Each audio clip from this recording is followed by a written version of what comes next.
Hello, and welcome back to Poll for Initiative, the Dungeons & Dragons live stream where the audience influences the story. Of course, my name is Benjamin, as I am known on the internet. You would think after the first time I made that bit, I would never do it again, but that's how I keep you on your toes. And with me, I have Mint, otherwise known as Inby Banshee, who'll be playing today as Lisa Forrest. Go ahead and say hi to everyone, Mint. Hi to everyone. I don't know what's going on with my throat these days, man. You're really in the bedlam mood today. I don't know what you're talking about. I just had something caught in my throat. I don't know what the deal is. I feel like you haven't been doing him as much since we've been on this train. The train has a strict no bedlam policy. I mean, that's probably for the best. That's probably one of their better policies. So, do you remember where we left off? I turned a guy into a frog, and now I'm running away. He was turned green for frog. And yes, he is now a frog on the train. And we are actually probably going to roll for initiative just to start this episode off, right off the bat. Weren't we already in initiative? You were, and then you exited, and now you are re-entering initiative because moments before we ended stream, Robin suddenly appeared, and behind her, multiple Templars in tow. These little lightning bolts we're just going to use to signify that they are on horses. Okay. She seems to have been fleeing from these guards before you were here, and you just so happen to be running into her right now. Bro, you'll never guess what happened.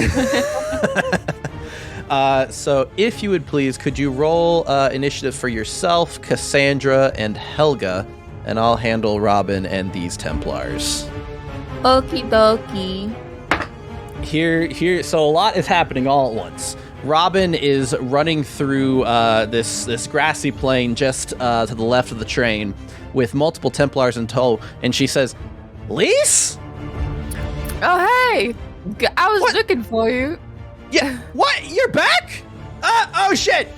She says, "Do you have a horse?" I can get one really quickly. Okay. I pull into my backpack and I pull out my big hat. Okay. She says, someone can jump on the back of mine, and then you and someone else can take that one. Helga, get on that horse. Whatever it takes.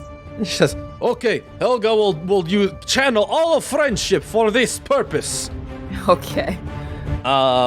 And you hear the Lord Commander, we have wanted fugitives! After them now!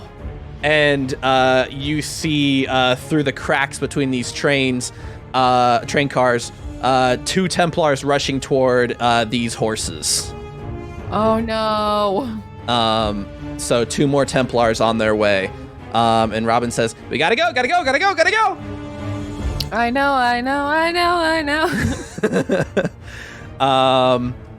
She rides forward and 5, 10, 15, 20, 25, 30, 35, 40, 45, 50. With the dash action, the horse can go a full 120 feet. She holds out a hand and grabs Helga's hand as her action. Nice. She's going to do a strength check to make sure she can lift Helga onto her horse. Oh, rip. I should have had her take, like, Cassandra or somebody. 16 plus... What's her strength? Okay, she has a 0 strength modifier, but 16, I'm going to say that does it. Okay. With mustering every last bit of strength in her, she hoists Helga up. I think maybe Helga does, like, a little hop, too, to help her onto the back of her horse. And Helga is now in tow with her. Nice. And the two of them continue on this horse for another 70 feet. 5, 10, 15, 20, 25, 30, 35, 40, 45, 50, 55, 60, 65, 70. And that's where the horse ends its turn. Next up is you, Lise and Foxbud.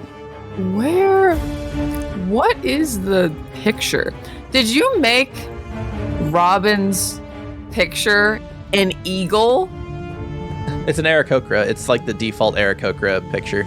Oh, it's sideways. Okay, Yeah.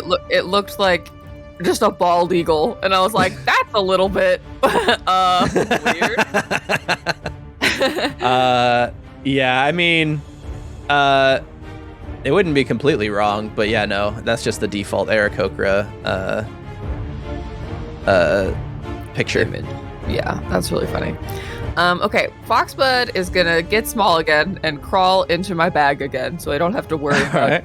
carrying. He jumps into your bag. I whip out my tall hat, and I'm like, Carl, we got places to be. Howdy, partner. Hello, It's Carl. me, not the Demodraft. Carl? Carl, that's my name, right? Carl. Your name is Carl. How did you forget Sorry. your own name, Carl? Again, I cease to exist every time you dispel me. It's But- a little bit disorienting. I'm sorry. There is truly nothing I can do about it. Yeah. I take out the hat and I summon the horse. And if I can, I would also like to get on the horse. All right, you're wearing the big Demodome. I'll say, yeah, you can get on the horse as your action, as a bonus action, I guess. But I don't know that you could lift up Cassandra. Yeah, well, I'll just have to wait until You are it's now her turn. mounted up. Dang. Next up in the order is Helga. I don't think Helga has any ranged weapons. No, actually, no. I gave, I think I gave, I gave Oliver my fucking, crossbow because that motherfucker didn't have any ranged weapons either. So you don't happen to have a crossbow on you, is what you're saying. Yeah, I don't believe I Uh-oh. have one. Yeah, and she doesn't have any. That's okay. Maybe Robin has some bows or something, and she can do that while Robin is riding. Okay. Robin does have a bow on her. Although she currently has it in her other hand. Helga says, friend, you give bow, and you drive horsey. You can ride a horse let's- without having to use your action to drive it. Oh, okay. I was gonna say, let friend worry about bad guy. You can absolutely have Robin, or try to get Robin to give up her bow, but I'm just letting you know you don't necessarily need to use your action to steer. Yeah, that's fine. Helga will be for in case somebody gets up close, and then she'll swing her maul at them. Sure. Okay. Okay. In that case, Helga readies an action. Next up is Cassandra. Yeah, Cassandra gets on my horse. All right. She mounts up as her action. And in that case, next up is Templar B, who races forward. Or no, Templar A, rather. Shit, I skipped Templar A. Okay, we'll retroactively do Templar A's turn. 5, 10, 15, 20, 25, 30, 35, 40, 45, 50, 55, 60, 65, 70, 75, 80, 85, 90, 95, 100, 105, 110, 120. He passes by you, looks over his shoulder, and says, "Hey, there's someone else behind this tree!" No, there's not. And you hear from the car to the north, the commander say, "Yes, that's the fugitive! Apprehend her as well!" The fuck you ain't? Nuh-uh. Next up is Templar B. I'm going to move him and Templar C at the same time. 5, 10, 15, 20, 25, 30, 35, 40, 45, 50, 55, 60, 65, 70, 75, 80, 85, 90, 95, 100, 105, 110, 115, 120. This other Templar is right up in your business.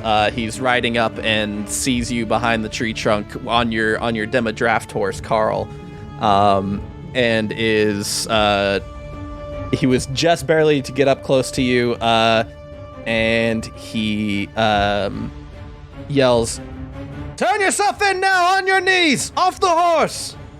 I only get on my knees for one woman, and it's not you. He says, "Stop resisting arrest!" and swings an attack at you.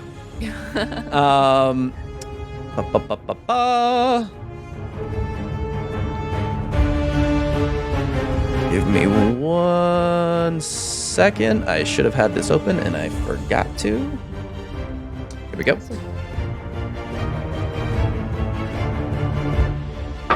That's a good point. Did we got our weapons back, right? We'll just say you did. Okay, because we did have time to gather our stuff. Yeah. Before we got off the train. I don't know that we specifically said that, but you certainly had the time to crack open that lockbox if you wanted to. Yeah. Does a 20 hit? No, weirdly. Not a nat 20. No, just weirdly no. Oh, it just barely misses? Oh, okay. Yeah. Go ahead and take a cool 10 slashing damage for me. Oh no. As he swings his massive great sword over the edge of his horse and cuts you on the shoulder. And that is his turn. We have done Templars A, B, and C. D and E begin rushing over to these horses. D makes it 5, 10, 15, 20, 25, 30, 35, 40, 45, 50. He's able to dash over, but he's not able to get onto the horse quite yet. As Templar E, 5, 10, 15, 20, 25, 30. Oh, 35. Not able to get over there either without using a dash action. So both of them are preparing to mount up, but they have not yet mounted up. And we are back to top of the order, Robin. Who is... Run that horse, Robin. She says, "Helga, duck!" And Helga says, "Duck where?" And oh, I love duck. and looks over the side of the horse to try and see the duck. And as she does so, Robin over Helga's shoulder pulls her bow and fires at... I think Templar IA is a little too close. So instead, she's going to fire a short bow at Templar C. Who's a little further away, and thus she won't... I don't think she'll have disadvantage on that attack.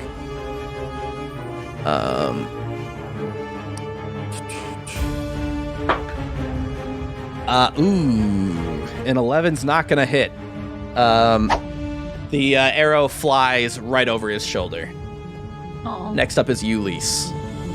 Run this horse away from here. Come on, Carl, get me away from here, please.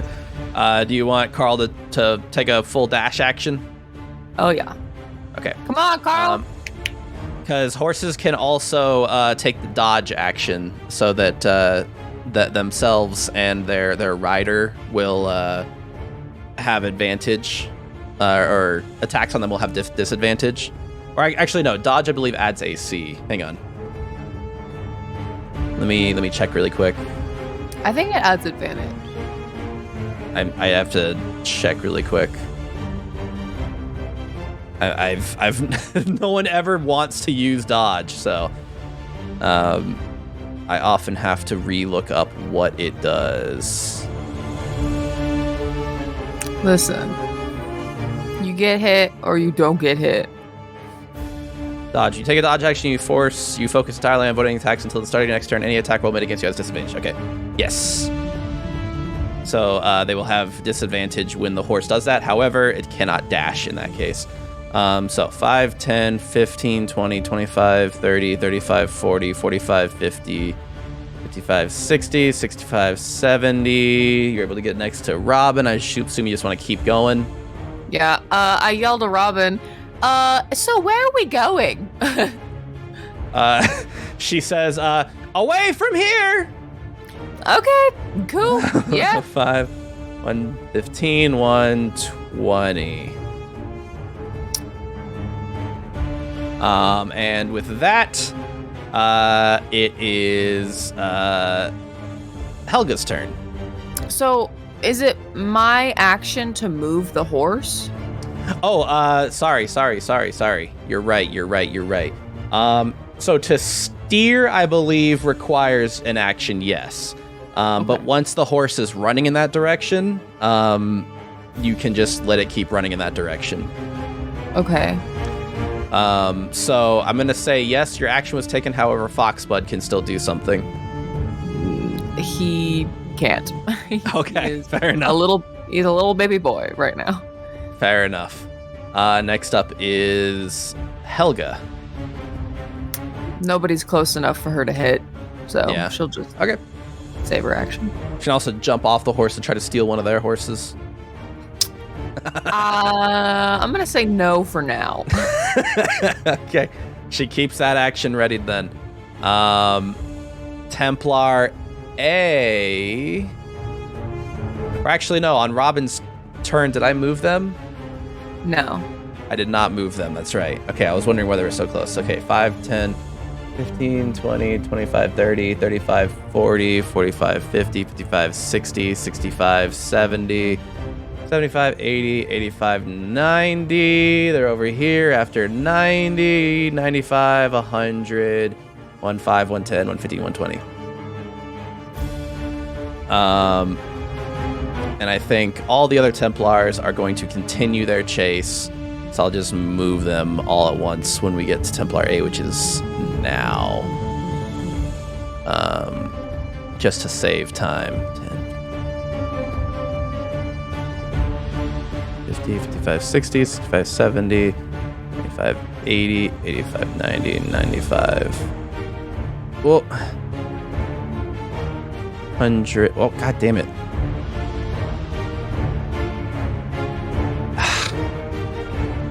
Please, roll 20. Actually, I think we can assume that they make it here because they were right next to you.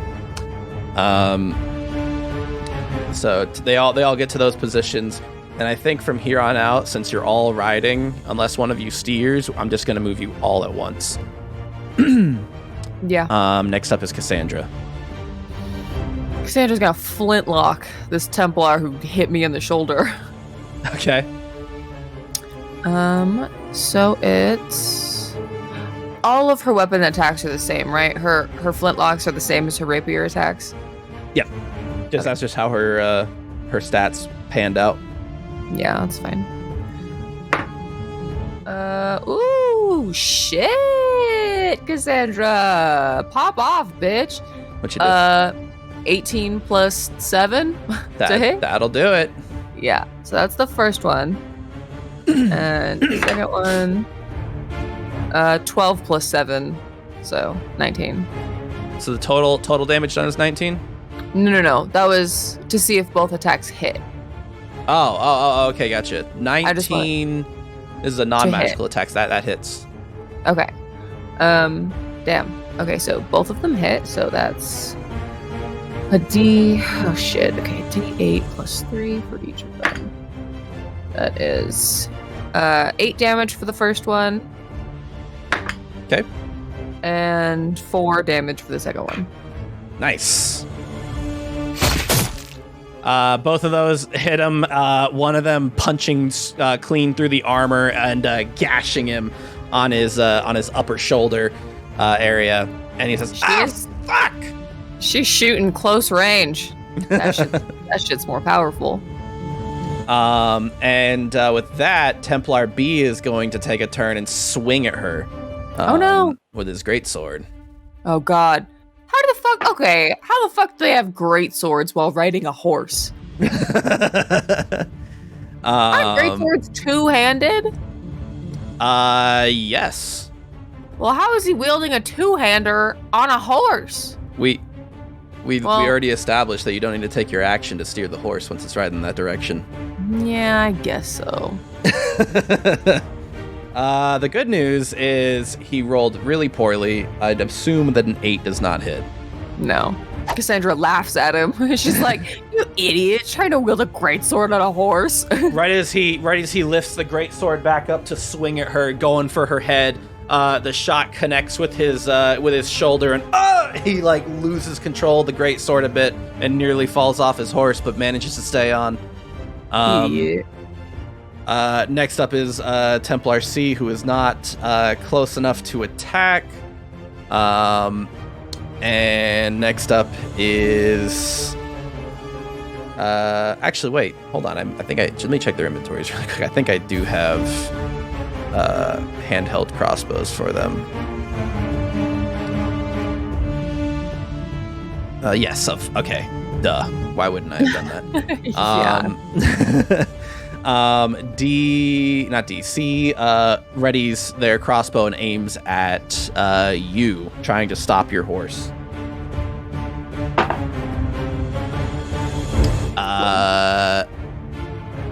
I assume a 18 hits. Who? You. Yeah? Okay. You sounded unsure about that. No. Take 7 damage. Oh my God! Cassandra, help me. Hits you in your lower back region. It's super painful. Motherfucker! Next up are D&E, who mount up. They use their action to mount up, and soon these Templars will be on your tail as well. God damn it, this sucks.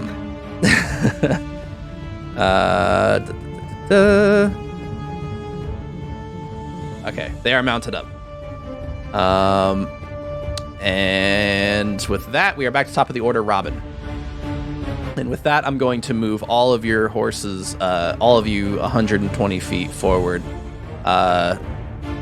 so that the progression of the chase continues. Okay. So 5, 10, 15, 20, 25, 30, 35, 40, 45, 50, 55, 60, 65, 70, 75, 80, 85, 90, 95, 100, 15, 110, 115, 120.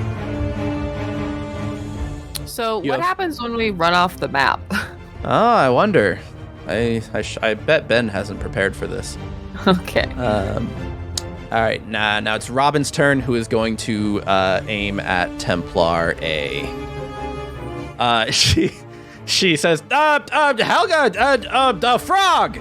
And Helga goes, oh, Helga like frog too! And she leans over the other side of the horse, and Robin readies her arrow over Helga's other shoulder. Ooh, okay. Nat 20. This is going to be crit damage. Helga was so excited about the frog that Robin was like, I better not let her down. 14 damage to this Templar. Oof. Right in the throat. Yeah, it hits him like in his collarbone. It's like incredibly painful, like right under the collarbone. And he's like, ah! I didn't sign up for this! Well, you could stop. Nobody's. Next up is you. Yeah, okay. I'm getting tired of these bitches. Lisa's like, okay, let's have some fun, shall we? Let's do.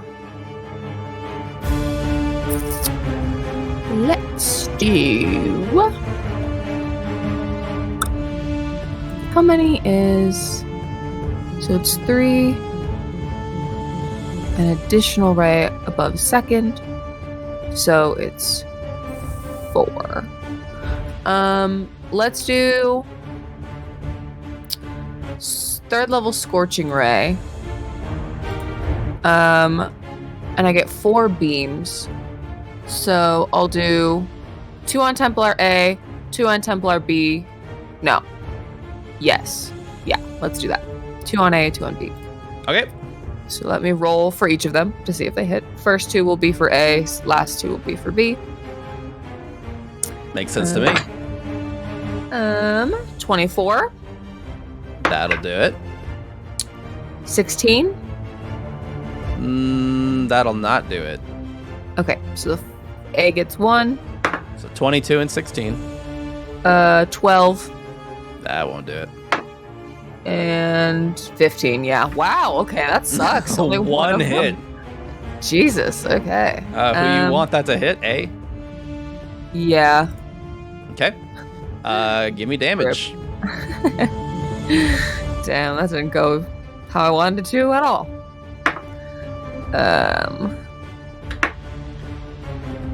6, 7, 8, 9, 10. 10 fire damage. Okay. Yeah, you hit him for a clean 10. Lisa's like, God damn, riding a horse and fucking trying to cast spells is bullshit. Cassandra's like, I don't think it's the horse. Cassandra's like, yeah, it's the horse, babe. Yeah. I wasn't allowed to cast spells for a little while, okay? Maybe I'm a little rusty. It says, yeah, no, yeah, babe, it's the horse. It's the horse. Mm-hmm. God, shut up. Mm-hmm. God damn it. It's Helga's turn again. Helga's not really doing much. I want to remind you, you can do improvised weapons if Helga wants to throw things. I mean, what does she have to throw? She grabs a branch and throws it. Like, I mean, are you guys carrying any? I can't remember what's in your inventory. I mean, I have no idea what Helga has on her. I have stuff in my inventory, maybe, but let me check what I originally put in her inventory. I think it was just her maul. I mean, that would make sense.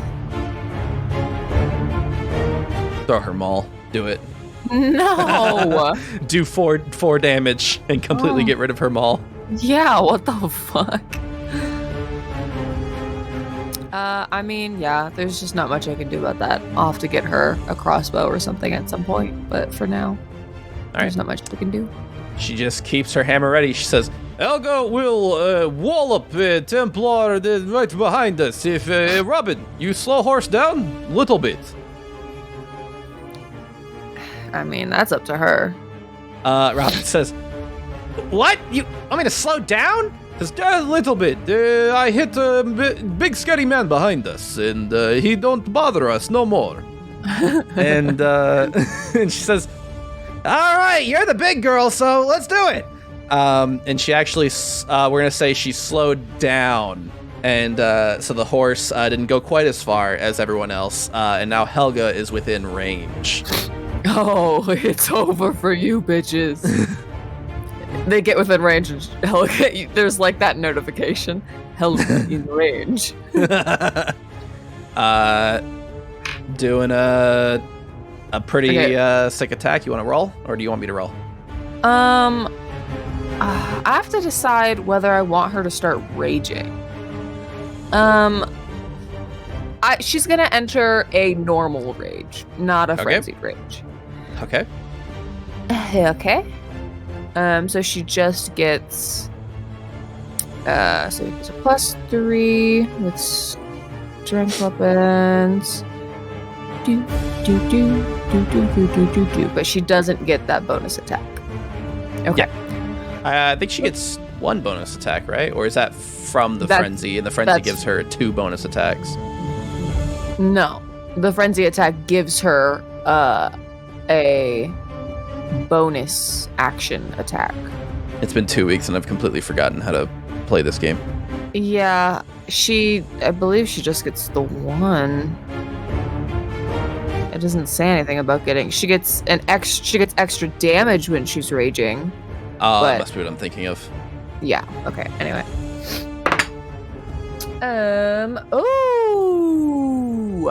30, not 39. 29 to hit. Okay. Yeah, I'm gonna say that hits. Yeah. Okay. So 2D. Oh, Jesus Christ. Okay. 3, 8, 9, 10, 11, 12, 13, 14, 15, 16, 17. 17.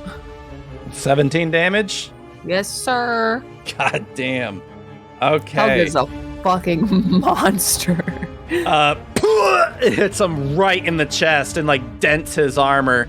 A little bit of blood comes out of the dent. He is bloodied. Yeah, I imagine so. And as she does that, Robin looks over her shoulder at the other two Templars coming this way, and you also see that on the dock all the other Templars that were there begin bustling and moving about, trying to find mounts to get out of there. And she says, "All right, no more slowing down.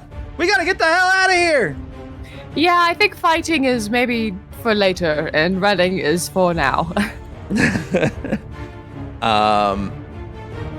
With that, we go to Templar A, who sees this big, scary orc woman destroy his chest plate with a gigantic maul, and he says, "Oh God! Oh shit!" And he actually slows down a bit to Templar C, and instead draws his crossbow and fires on Helga. Damn, it was then he knew that he fucked up. And oh shit, I don't know if 13 hits. It does not. It does not. All right, he's a little too winded from that hit to hit his target. Next up is Cassandra.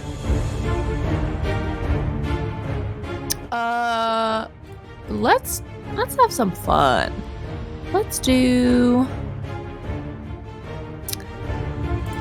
This is a cone. Cassandra's gonna cast Fear. Okay. Let's see. It's a 30-foot cone. Okay. So who can she hit with that? Probably just C and A, right? I can pull out the cone if you want, but yeah, it would probably be either C and A or maybe B and C if you want to try those. I can pull out the cone and we can see. That's okay. I'll just do A and C for now. That'll be easiest. Said 30 foot? Yeah. Okay. Is there any way we can make it work? Nah. You either have to choose B or C and A. Yeah, C and A. Okay. Yeah, so she casts Fear. It is a DC 16 Dexterity saving throw. Dexterity? Oh no, I'm sorry, Wisdom. I was looking at I was like, that's a very strange one. Okay. I was looking at Earth Tremor, which is right next to it. Gotcha. So, interesting fact about Templars, they're not as wise as you might think. That doesn't surprise me. It was a DC what? 16. Oh my god, we're getting a failure and a success. Templar A, poor guy, is just not having a good day. He just got walloped in the chest. He's bleeding a bit, and now he's pissing his pants. Yeah, he gets an instant replay of Helga hitting him in the chest, and that's what causes him to go. I just realized something. If it's a cone, 30 feet, this will affect the horses too. They're horses? Yeah, I guess so. They are. It says any creature. Yeah, they're not super intelligent creatures. But it'll affect. Interesting. The horses are as wise as the Templars. I did not intend that, but that's how that panned out. That is so funny. Damn. Oh wow, and both of the horses are fucking go. Actually, wait, no. What was the DC? 16. All right, 15 won't do it. No. Templar A's horse is also feared. Templar C's horse is quite brave. But yes, Templar A's horse is also pissing its pants now. Oh my god. I think what I'm gonna have that mean is that he bucks Templar A off. That is so funny. Templar A is bucked off and under the effects of fear, and the horse, which we'll just use a blank token for, is wanting to run, is wanting to bolt. Yeah. Well, it has to move its full dash action speed away from her. Yep. Unfortunately, Templar A's turn was right before Cassandra, so we're saying that they share a turn. So, right. Next up is Templar B, going to swing a great sword at Cassandra again. You can try. Oh my god! What is with these rolls? She shot him in the arm. I think these dragon stupid sword. I think these dragon dice you gave me are like loaded against me. That's what this was. No. You specifically were like, "Can you make these loaded in the bad way?" No. I'm pretty sure when you first started rolling them, you were rolling so well, and you were like, "Thanks for the dice," and I was like, "Give them back." I used up all my luck in one fell swoop. All right, so I guess next up is Templar C, who is going to attempt to fire at Helga. Wait. What's that?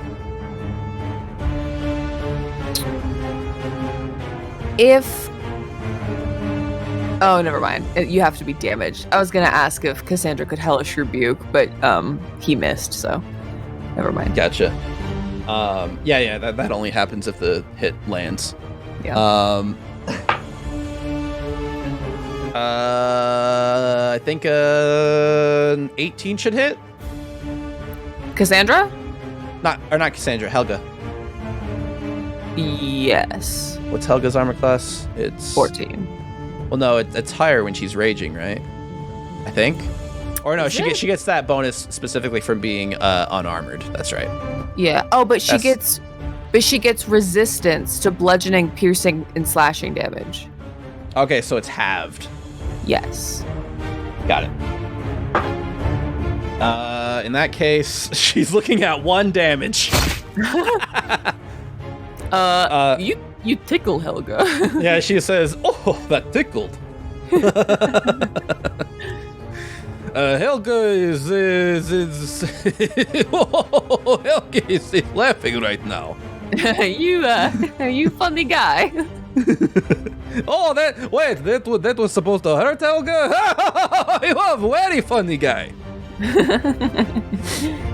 Next up are Templars D and E, who are now mounted up and are going to attempt to catch up with you all. Will they be able to do it, though? 5, 10, 15, 20, 25, 30, 35, 40, 45, 50, 55, 60, 65, 70, 75, 80, 85, 90, 95, 100, 15, 110, 115, 120! They're kind of close to you. Well, but... They're within range. If we keep up our pace, they will never catch up. Yeah, but you'll also never lose them. Yeah. And with that, we are back to top of the order, which means I'm going to go ahead and move everyone's horses, unless you're wanting to do any kind of maneuvering. I just want to get away. In which case, just to make things simpler, since you have 120 feet of movement, unless you're wanting to turn, if you're wanting to strafe a bit, that's all right. If you want to turn around, that will require an action first of all. But I don't want to do that. Okay. Unless if you want the horses to dodge, you can do that as well. No, I want to run my full speed away from these Templars. All right. In that case, these two are gonna strafe into line, and we're going to move forward. And I think with that, we are going to leave the map. Hang on, let me make sure. 5, 10, 15, 20, 25, 30, 35, 40, 45. Actually, wait, hang on. Before I do that, I have to make sure I don't move these other two who are unmounted. There we go. Okay. 10, 15, 20, 25, 30, 35, 40, 45, 50, 55, 60, 65, 70, 70. Yep, you're definitely going to leave the map. So we've got a separate view for this. A cliff. A cliff. Yeah, you fall off the face of the earth. Sorry to say, you're dead now. So you all continue the chase out of the Skyvale station, and you continue into the mountain pass to the north. You are in the Voidite Hills now, and you are making your way along this track through this narrow passageway in the mountains. And we are going to continue where we left off, which I believe was top of the order with Robin, who is going to once again say, Helga, there's, I don't know, a cool rock!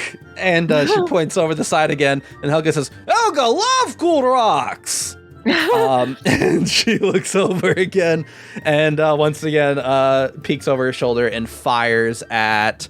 I'm gonna say Templar C. Since you guys Helga's are dealing with Templar A. Helga literally this whole ride has just been like, this is a very nice ride with friends. Point out many fun things. A 21 does hit. Mod 21. Yeah. I hope so. And we're looking at a 6 damage. Not bad. Arrow hits him right in the shoulder. I don't know if you've picked it up by now, but Robin is also not quite as high level as you guys. And with that, we're on to you, Lise. Oh, I did not know that. Okay. Well, Scorching Ray didn't turn out so well for me the first time. So,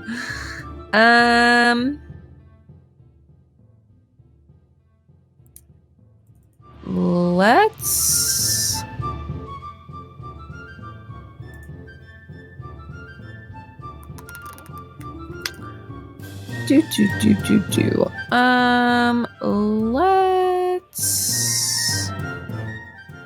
let's, something I haven't done in a while. Let's do a 4th level Burning Hands. Okay. Is that the cone? Yeah, on Templar A. So, yeah, the problem is you're probably gonna... Okay, yeah, if you're not trying to hit multiple targets, you can kind of graze Templar A. But if you want to hit A and C, you're gonna hit Casandra too. For sure. Let me get the cone just so that I know I'm not lying to you, because it's a 30-foot cone, right? It's a 15-foot cone. 15 foot. Okay, so it won't even reach that far. I don't think. Let me make sure. Yeah, no, I don't think that's gonna reach. Yeah, so I'll just hit A with it. That's fine. Cool. And you can kind of graze them like that. Yeah. It's a DC 18 dex save. Okay. Wait. The horse also needs to make that dex save. Why? Because it's a creature. His horse or my horse? His horse. Okay, I thought you were talking about my horse, and I was No, like, you're on top of your horse. I was like, my horse, Carl.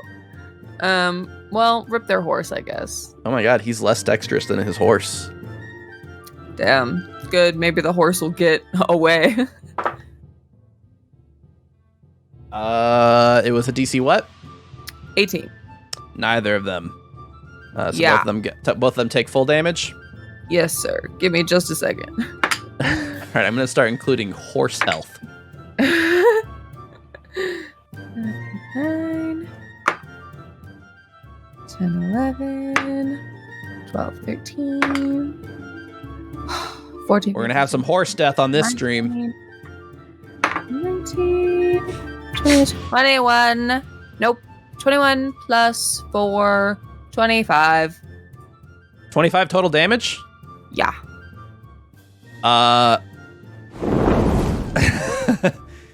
He's bloodied, and his horse is dead. Okay. Nice. His horse flops onto the ground, and it burns to ash right in front of you. And Casandra says, "Holy shit! What did the horse do to deserve that?" I'm sorry. Right now I can't discriminate between the horse and the people. You know how it is. He is no longer moving quite so quickly. And with that, does Foxbud do anything?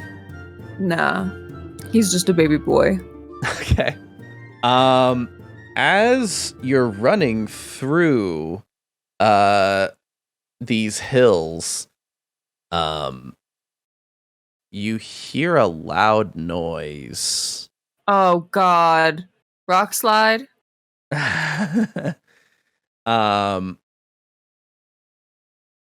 Boys, we're gonna have our first pull of the stream.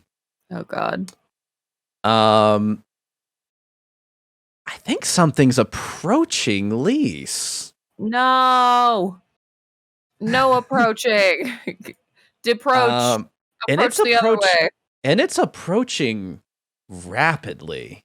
No. I have a question for you, boys.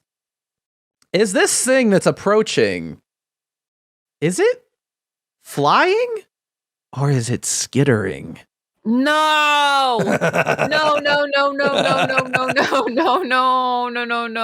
Now, think about all the implications of both of these. Think very carefully before you vote in chat. Think very carefully about which you're going to vote for, because there are some pretty big implications for both of these. Are you gonna summon a fucking dragon on my ass? I don't know what I'm gonna summon. Oh my God. The audience is about to tell me what I'm about to summon, and then I can answer you. My life is over. We've had a good run, boys, but this is the end. Ooh, the boys are currently voting for skittering. 2's in chat for skitter. No. Oh God, it's gonna be a big spider.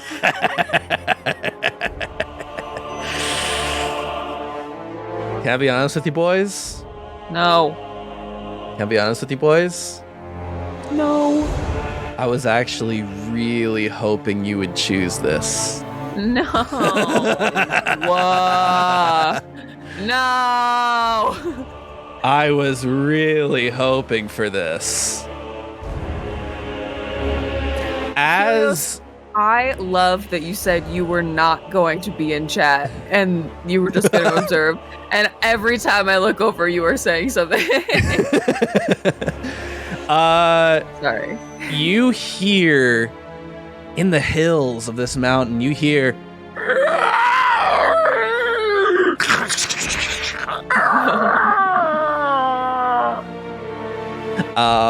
as something is approaching very quickly. No. And next up is Helga's turn. Helga says, oh, no. Big new friend?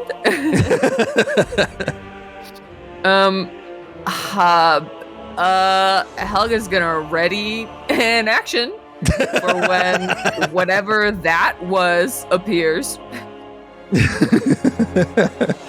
Okay. She's ready with her hammer to hit it.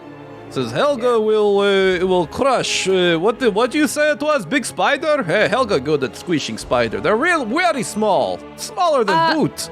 It's okay. Yeah, we'll see. We'll see.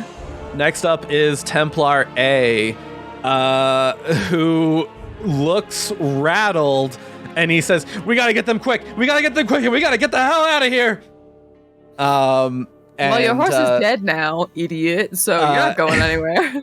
And, yep, you're right. He, 5, 10, 15, 20, 25, 30, 35, 40, 45, 50, 55, 60.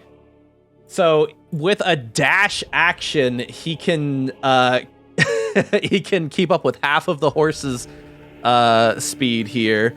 So I'm going to say he doesn't have any kind of disadvantage on this.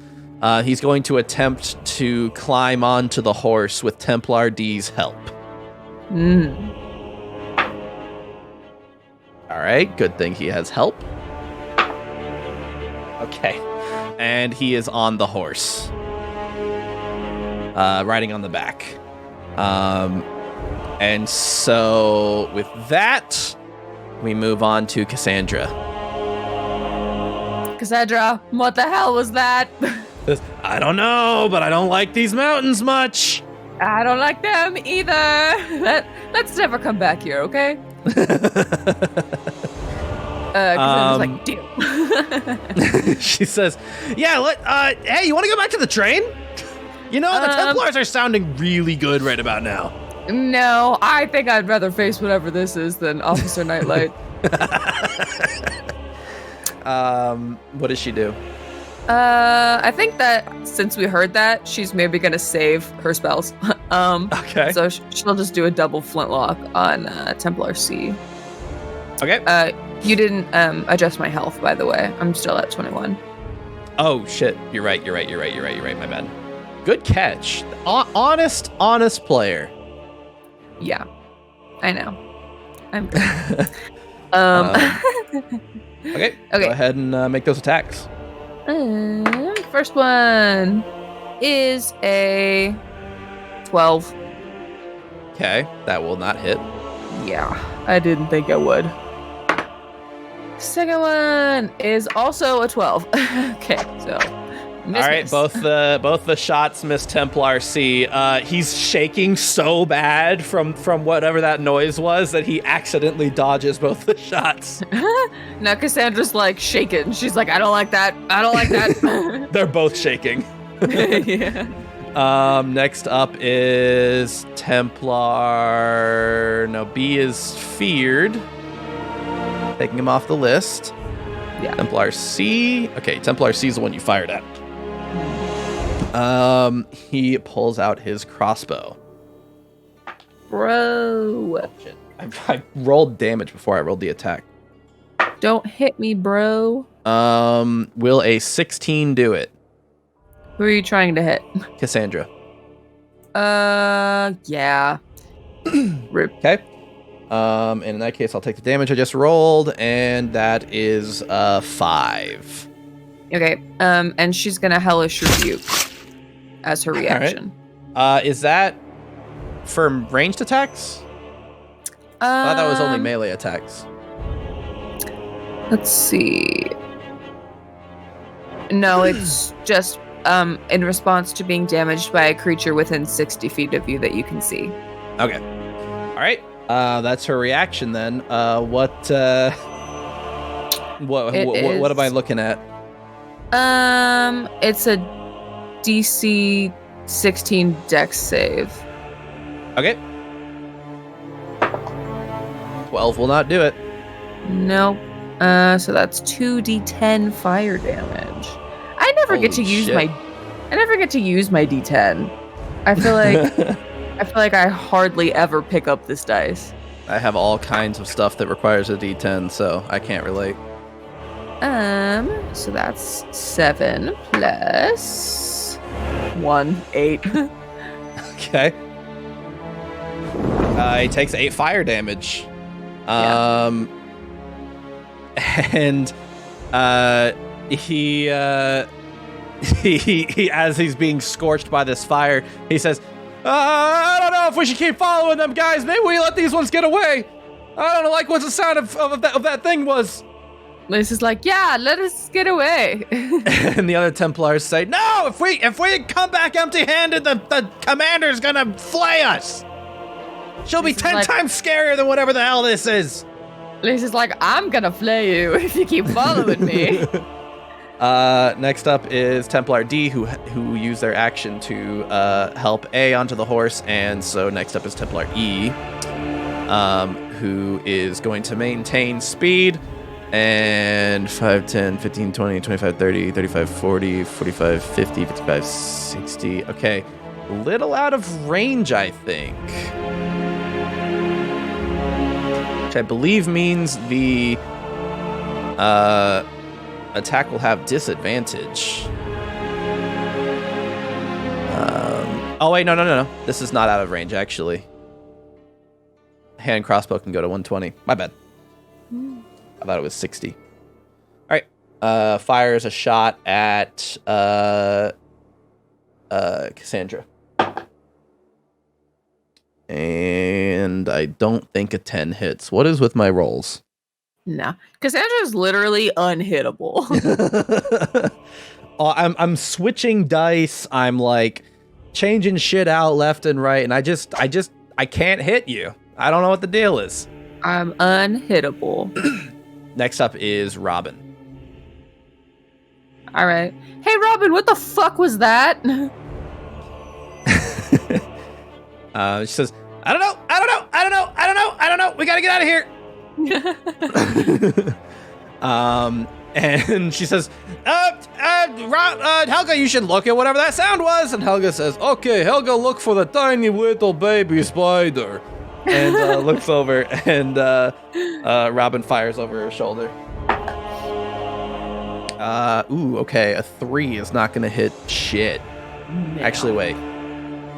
Let me make sure yeah, 11 is not gonna hit shit. So she's trying. This is that shot too. Everyone's rattled right now. Next up is you, Lise. God, just leave me the fuck alone already. I don't want to keep using my spells because I feel like I'm gonna have to fight whatever that big thing was. Mm-hmm. So instead, I'm gonna stick with cantrips, I think. Okay. We're gonna do Firebolt on Templar C. Okay. Do I do a reaction to that, or is it just a straight attack? It's an attack. But okay. It does not hit. 12. Okay. For sure misses. Okay. Yeah. You miss that shot. You are also shaken. Does Foxbud do anything? No. Okay. Let me pull something up really quick.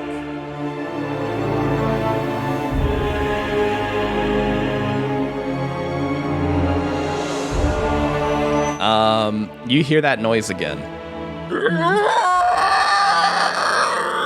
At the end of your turn. And and you see it. Oh no. Bursting forth from this crag of rocks to the left. You hear as this large insectoid creature bursts from the rocks and comes skittering out with what looks to be like 1,000,000 legs propelling it. It is so incredibly fast, and it bursts forth from the rocks, running out, and it begins bolting for Templars A and D. Oh my god, run. Oh my god, run. And it has these like quills out the side of it that are like frayed out with like these spikes on the end. It has these like spires of like spikes all down its spine that seem to be like superheated. Jets of flame shooting off them, and it attacks these Templars. I think it first goes for Templar A, seeing the blood dripping down his armor, and rolls an attack. Lisa's like, what the fuck is that? What the fuck is that? What the fuck is that? 25 to hit. Oh my god. It fucking rips into this dude. I'm gonna do a quick roll for this with a macro, and holy shit. This is why I was so excited for this. No. It like brings its giant maw down, literally tearing Templar A in half, each half of its body flying to the sides as it chews on the morsel of flesh that it got from that bite. Templar A is very, very dead. I feel like Lisa's laughing, but in a hysterical kind of way.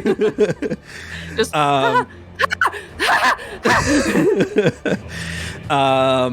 and this thing is clearly out for more blood. The quills fray a bit as it consumes this bit and sets its eyes on Templar D. Man, it's a bad day to be a Templar, I'll tell you what. We saved Templar B's life by fearing him. Next up is Helga. Hey, Helga! That doesn't look like any spider I've ever seen. He says, "Oh, this is going to need bigger boot." Yeah. Any chance we make friend with it? No, absolutely not. No. Yeah, I mean, all she can do is ready an action for when it gets within range. All right. If it gets close, she swings. Yeah. Okay. And next up is Templar A, who's dead. About as dead can get. So next up is Cassandra. Cassandra's like, holy shit. Cassandra's gonna heal Lise. Okay. I think she sees the thing that just ripped into that bloody Templar and then looks at her girlfriend who's like got an arrow stuck in her back. she's just like, uh-oh. Okay. She is going to she's gonna cure wounds, 3rd level on Lise. Okay. Go ahead and do that roll. 3d8 plus 4. All right. That is 6. And you're casting this at what level? Hold on. 8, 9, 10, 11, 12, 13, 14, 15, 16, 17, 18, 19, 20. 3rd level cure wounds. Lise gets 20 health back. Gotcha. I just wanted to make sure I marked that slot down for you. Yeah. Okay, 20 health? So, yeah, I'm back to full. Oh, actually, yeah, you went over. Cassandra rips the arrow out of her back and quickly heals the wound. You go, ow! Ooh! Next up is Templar C, who turns around, sees what just happened, and looks back at you guys and says, "Well, I'm not going back home." It's like, yeah, you're all gonna die here. And he fires an attack at Casandra. Bro, what the shit? Go get that thing. What are you still trying to kill me for? An 18 will hit. Well, hang on.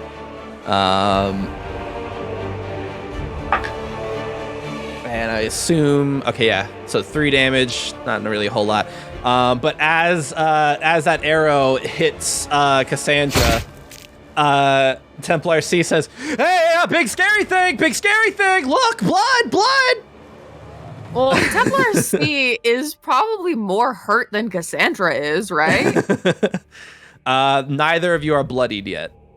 He is trying to get you bloodied. That's not gonna happen. Cassandra barely has lost any health. Next up is Templar D, who sees this giant, like, carapaced creature with these, like, frills that are practically wrapped around him, focused in on him, and he looks up at it and looks around, isn't sure how to get away, and raises his greatsword and attempts a swing at the creature. Lisa's like, "Where is your god now? He cares nothing for you." He says, "By the power of Tyr, oh god!"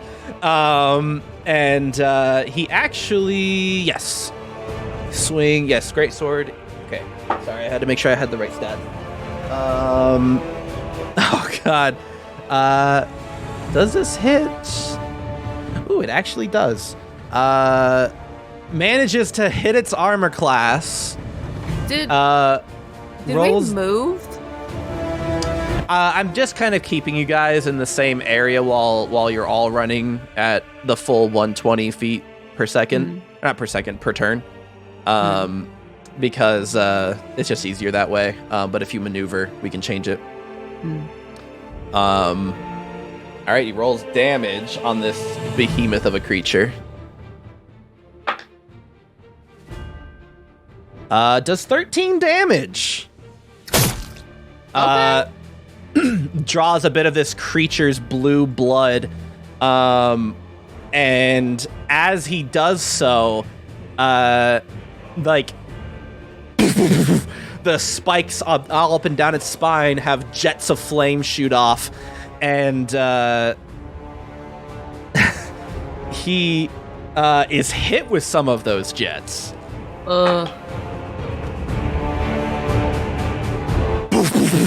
He takes 8 fire damage. Or not, that's not the wrong sound.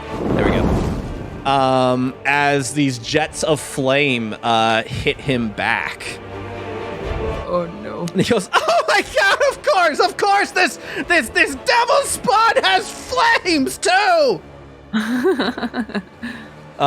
Next up is Templar E, who sees what poor Templar D is dealing with right now, and elects to cast Bless. You're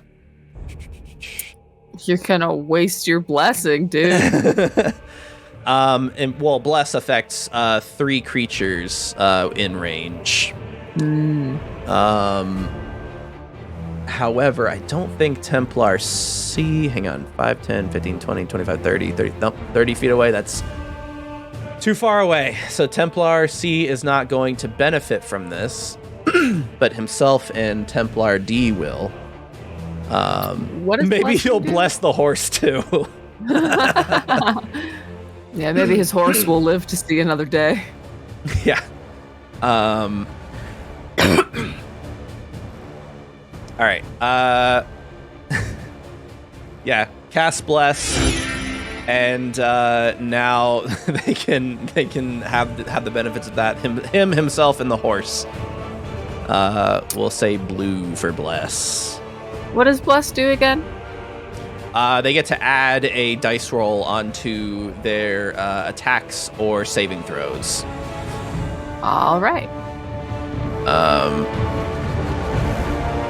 And I guess since he's casting at 2nd level, I guess he can also bless his horse. So all the horses back there are blessed. Okay. And we're back up to the top of the order. Robin, who looks over and she says, Lise, that's a Remoraz. That's not good. Yeah, I'm seeing it with my eyes. And she says, so that's our target, right? That's our target, right? Or the Templars? What do you think? There's no chance that we're gonna get away, is there? She says, I don't think so. Okay, well, it's probably gonna go for the Templars first if we bloody them enough. So let's do that first. Ooh, good idea. And then when it is close, we let Helga squish it like a bug. She says, Roger Dodger, and she fires an arrow at Templar C. I ask Robin, I'm like, hey, wait, so this thing has like flames, right? You don't think that me shooting a fireball at it's gonna do anything good, right? Like fire's probably not gonna do any bad to it, right? She looks at the jets of flame still shooting off of it after burning Templar D, and she says, I don't think it hates fire.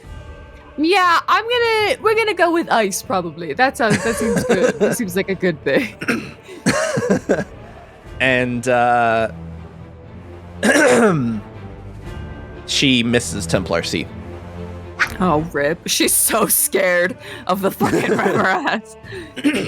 Next up is you. All right, Templar C, you have the misfortune of being close to me and keep trying to attack my girlfriend. So, second level Scorching Ray on Templar C. Since it's just second level, it's only 3 rays. So let me roll for all 3. Okay. First one, miss. Hard miss. What damage type was this? Oh my god. It's... What? What damage type was this again? Fire? Okay. No, what damage type are you doing? Fire. Okay, that's right. You said you were attacking the Templars, my bad. Yes. Okay, well, I just missed 2 times in a row, so... Okay. Fantastic. And a 15 still probably doesn't hit, so... No, it does Great. not. You missed every shot. Great. What is with everyone missing? We all have amazing modifiers. Great. No, that's a skill check, yeah. Rip. This creature, with its eyes set on Templar D, is keeping up pace with the horse and lashes a bite at him. We're going to roll to hit. A 21 will do it handily. And with that, let me do my macro.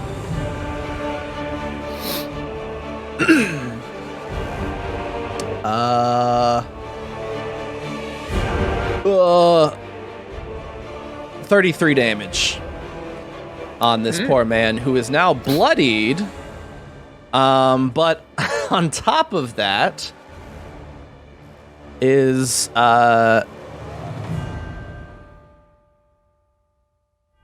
there's no saving throw. Okay, interesting. This is gonna be fun. No. Clamps down on Templar D and lifts him off his horse. The horse bolts, just fucking books it Goodbye, away. horse. And makes it, I think, just right next to him. He is now lifted in the air, and he is screaming bloody murder. Do something, guys! Do something! Oh God, do something! And swallows him whole. This poor Templar is now inside of the Rimmeraz. Completely disappears from view. You can kind of see like him banging on the inside of the Rimmeraz's stomach. Cassandra, I don't want to get eaten like that. Not after the purple worm. Not after the purple worm. And with that is the end of the Rimmeraz's turn. Oh God.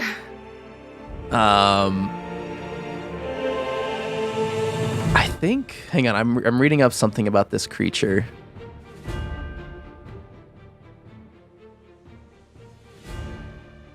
Oh, okay, dude, this creature fucking rules. Okay. Next up is Helga. Yeah, she again ready in action. Okay. And I guess we'll just say if it gets close, she hits it. Next up is Cassandra. Cassandra's gonna again just double flintlock Templar C. Okay. And she's also gonna give me bardic inspiration. Okay. Well, wait. Does she get? She only Bardic gets inspiration is a bonus action, so you will not double flintlock if you do that. Okay, that's fine. She'll give me bardic, and she'll do one flintlock attack. All right. I believe she already did 2 bardics on the train, so she's down to 1 bardic remaining. Okay. I'm gonna need it. Like, now's the time. She starts banging on her drum, and then puts the mallet away and pulls out her flintlock.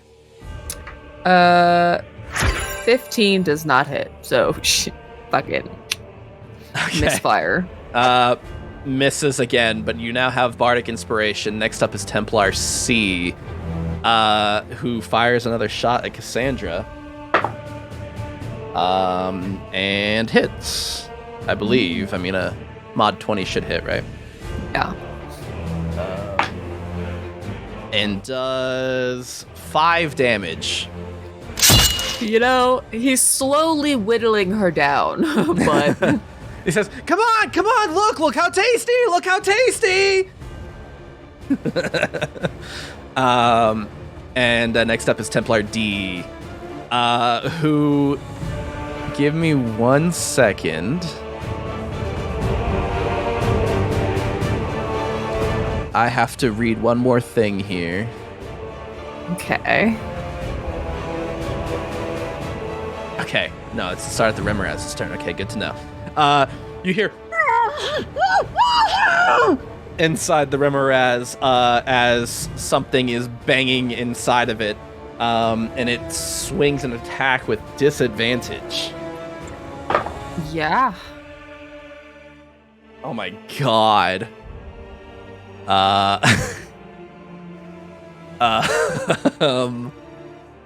gonna assume, 7's not gonna do it. This man is being digested. He can't even lift his sword. Next up is Templar E, who decides to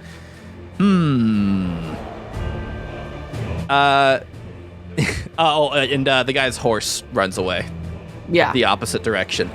Goodbye, horse. He moves toward the Rimmeraz and says, "I'll get you out of there if the last thing I do!" And swings an attack at the belly. It's gonna be the last thing you do. He does hit, I think. Yes, he does hit. Okay.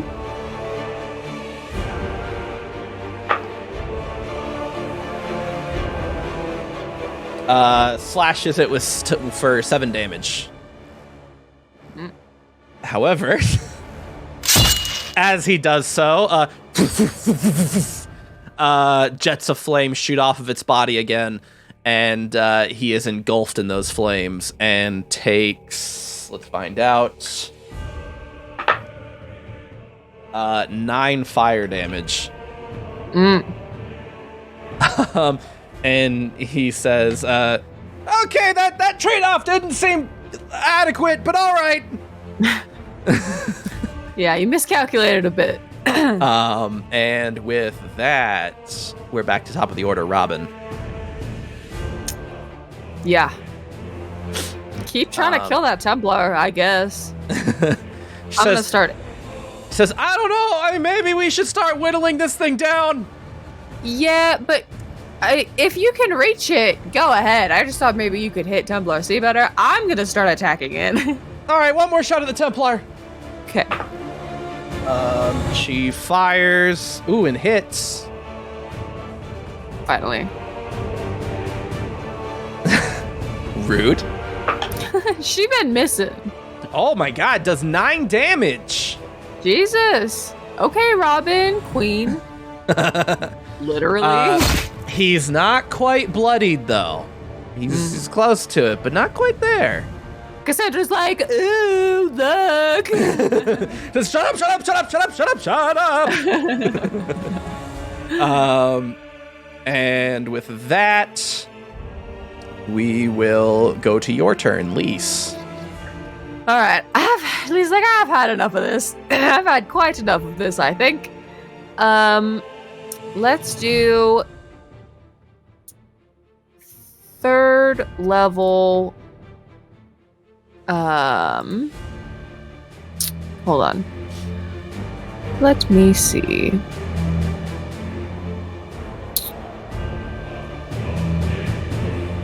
Okay. I'm gonna use a sorcery point. And I'm gonna cast 3rd level fireball, ice ball.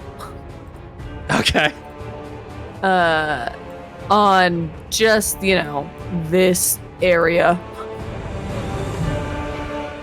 Okay. So that's cold damage, right?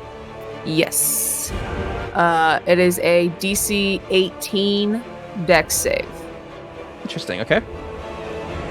So Templar D is immune to this damage on virtue of being inside of another creature. He has full complete cover. That's good.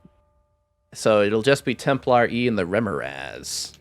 I hope it doesn't like ice if it likes fire.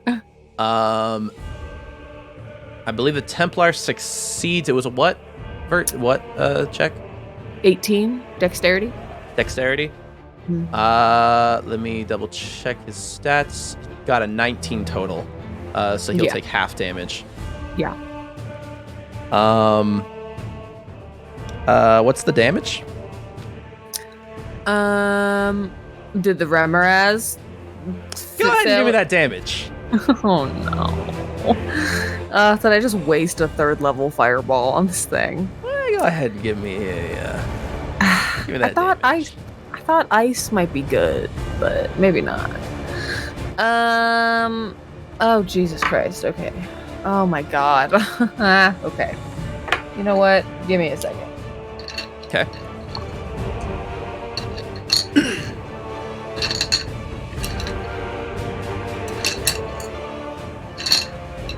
Are you getting rid of all your other dice? No, it's 8d6. You want me to just roll that for you? 4, 5, 6, 7. No, I have 8d6. Okay. I'm just gonna roll 8d6. All right, I can also do a macro for you. This entire series could be retitled Ben Tries to Convince Mint to Just Use Macros. No. Okay. 5. 10. 16. 19. 20. 26. 28. 28 damage? 28, 29, 30, 31, 32. 32 damage? Yeah.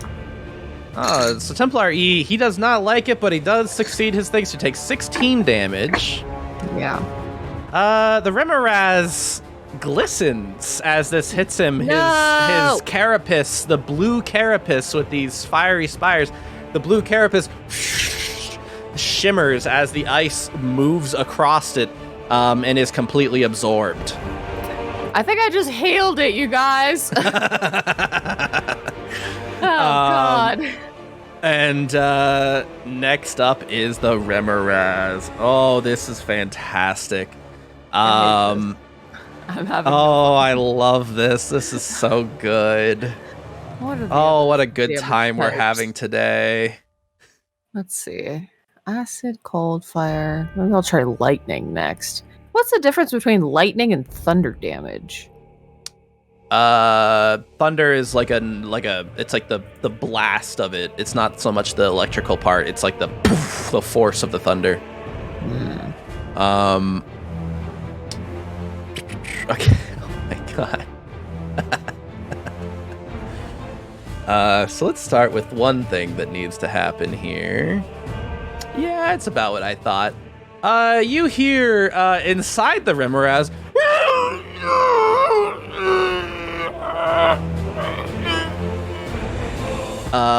As Templar D is completely dissolved inside of him. And Templar E says, I guess I'm not getting you out of there, buddy. Yeah, you were a little late. And oh my fucking god, holy shit. Bites down on this Templar and also lifts him into the air and swallows him whole. And now he is inside the Remoraz. Super fun. His horse did not like that. And with that, we are on to Helga. Yeah. She can't do anything. She's holding. Okay. You could also slow down the horse and get closer to someone. No. Okay. How far away is how far away is it from me? It's on to Cassandra's turn. 5, 10, 15, 20, 25, 30, 35, 40, 45, 50, 55, 60, 55, 70, 75. I think it's about 80 feet. Okay.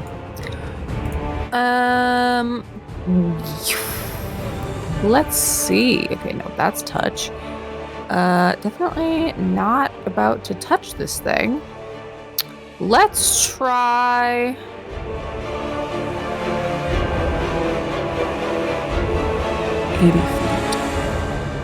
Let's try confusion. Let's see what that does for me. Okay. Cassandra casts confusion. All right. What's the saving throw for this? It's a DC 16 wisdom save. Okay. DC 16. Oh, it fails. Okay. So what happens? So I'm gonna roll a d10. Or no, yeah. I don't know if I roll it or you roll it. It says an affected target can't take reactions and must roll a d10 at the start of each of its turns to determine its behavior for that turn. Okay.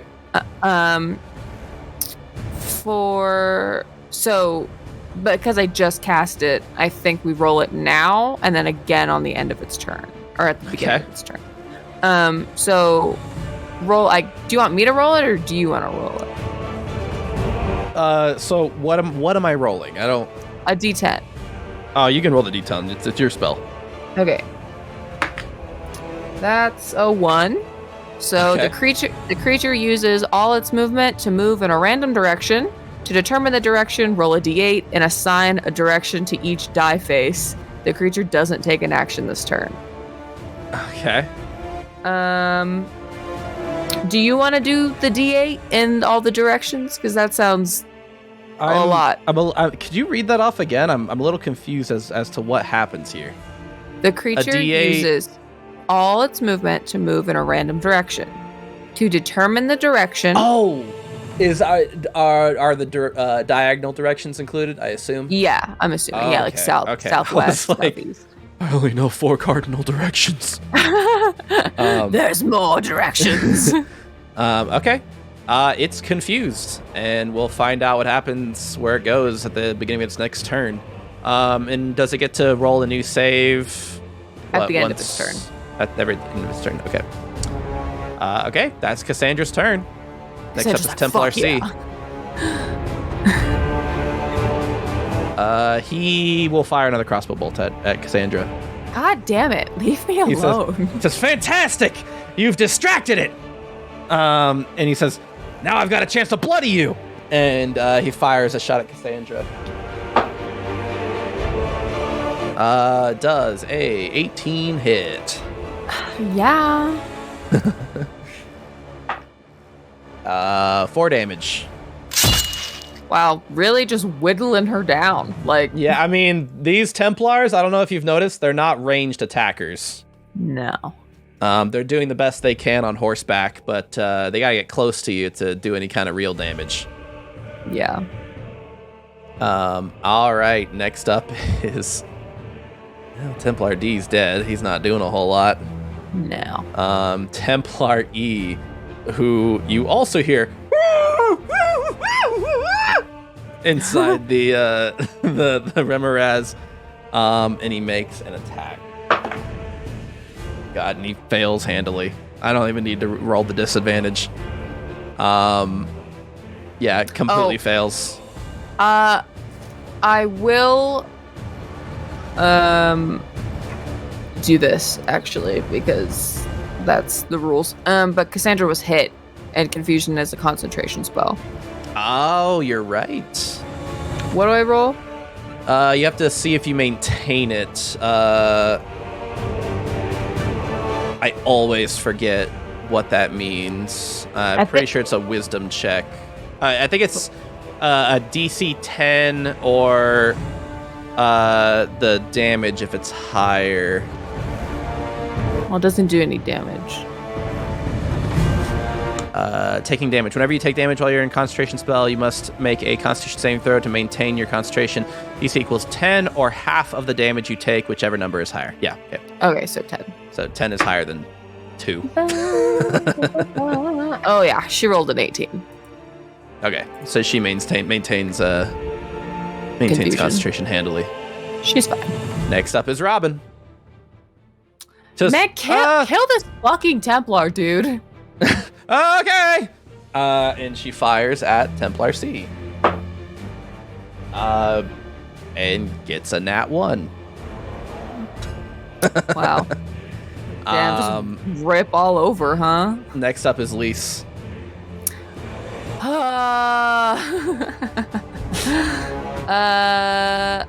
There's nothing about confusion does not end when the creature is attacked. So I can still attack this thing and feel fine about it. Yeah, I don't think so. Yeah, it should be fine. Yeah. God damn it. I guess I'm gonna try. Let's try 2nd level Scorching Ray with a sorcery point to make it fucking, I don't know, lightning damage. Let's try that one. Let's see what that one does. And if it fucking glistens again, I'm gonna be so mad that I'm gonna come into your room and beat you over the head. Okay, so it's 3 rays. Oh god. Okay, 13 plus 10, 23. Yes. Yeah. So 23. Second one's 14. I'm gonna assume that doesn't hit. 14? No, 14 does not hit. Okay. And last one. Oh god. last one is 15. Does a 15 hit? Nope. Okay, so the first, again, just the one scorching You ray. break its carapace with one of these shots. Jesus All right, roll damage. Christ. All right, and of course, the 1 and 2. God damn it! 4, 5, 6, 7. It's 7 fucking fire, or the lightning damage. God damn it. Okay. So 7 damage total. Did you add your bonus? Yeah. Okay. Didn't like that. This is like, finally! It actually twitches a little bit as the lightning moves through it. God damn it! Does Foxbud do anything? No. He's too far away. Also, I don't want this thing to eat my little boy.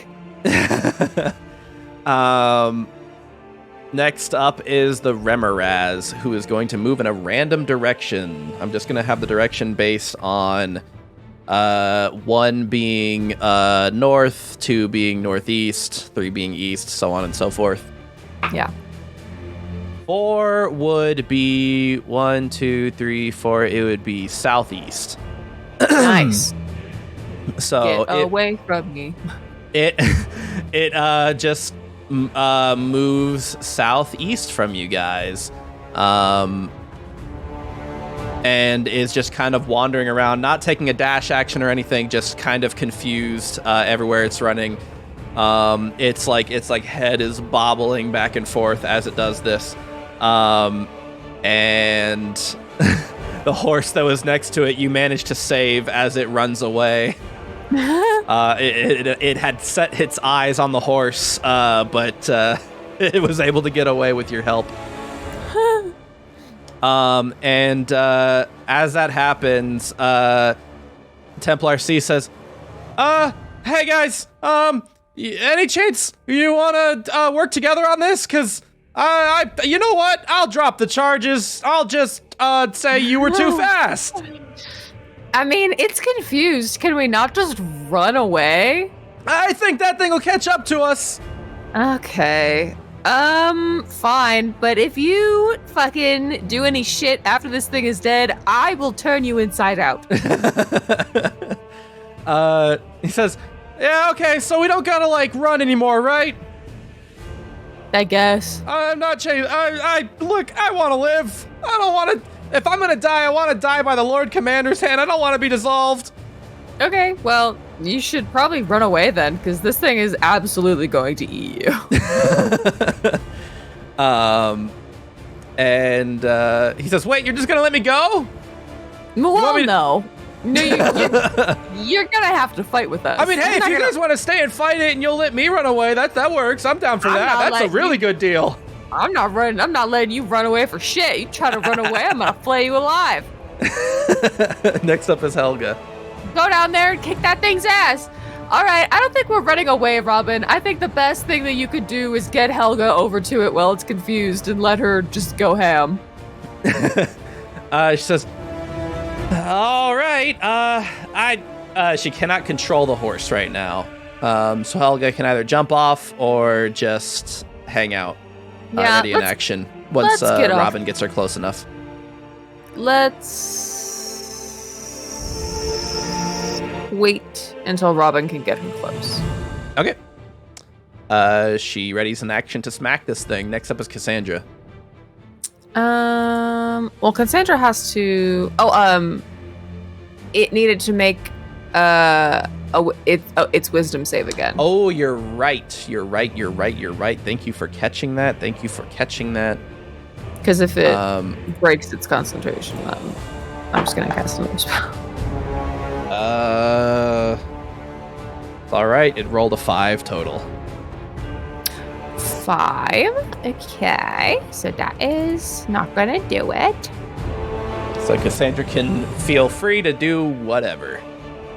Can she cast another spell while keeping concentration, and it just can't be another concentration spell? Or how does that work?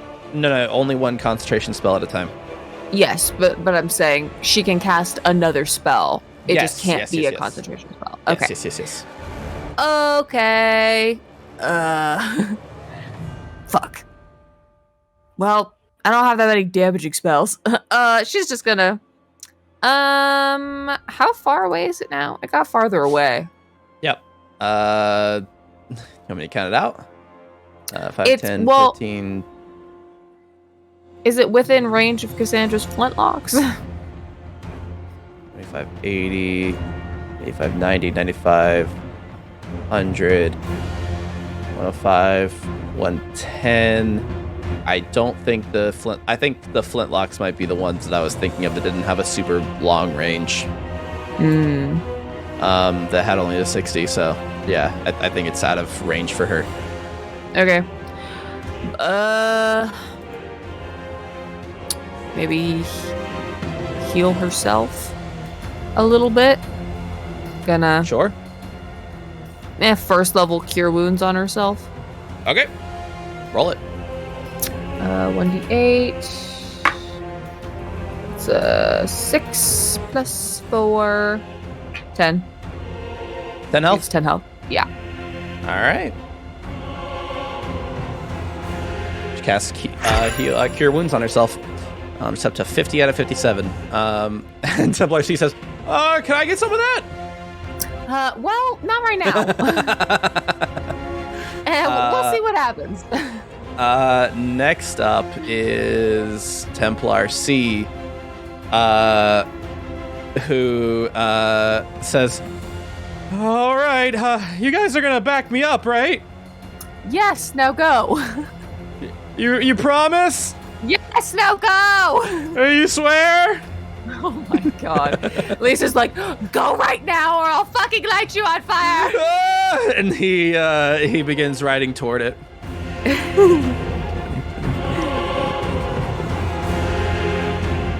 60, 70, 75, 80, 85. I think he stops actually over here and he says, I'm not gonna hit that thing, I'm just gonna shoot it.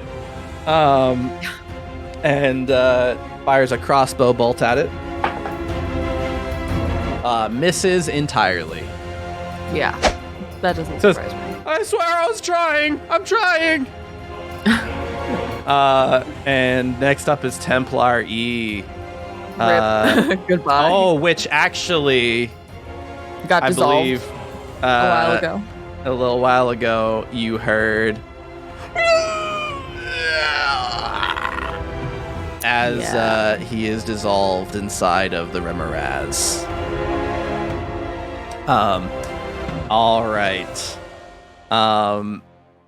This thing, which again is faster than your horses, you're not going to easily be able to escape. Top of the order, Robin. What does Robin do? She says, "All right, we're gonna go hit it. Is that what we're doing? Is that what's-" Got it. Well, okay. Helga needs to get close to hit it, but it will eat her if it leaves confusion. So, like, don't get off the horse or anything. Says, all right. And turns her horse around. And 5, 10, 15, 20, 25, 30, 35, 40, 45, 50, 55, 60, 65, 70, 75, 80, 85, 90, 95, 100, 105, 110, 115, 120. Hey, welcome Raiders, welcome Raiders. Thank you, Helios, for the shout out. Welcome, Hello. Welcome, Raiders. We are currently fighting a Remoraz in D&D. You definitely showed up at an interesting time. 2 men have been consumed.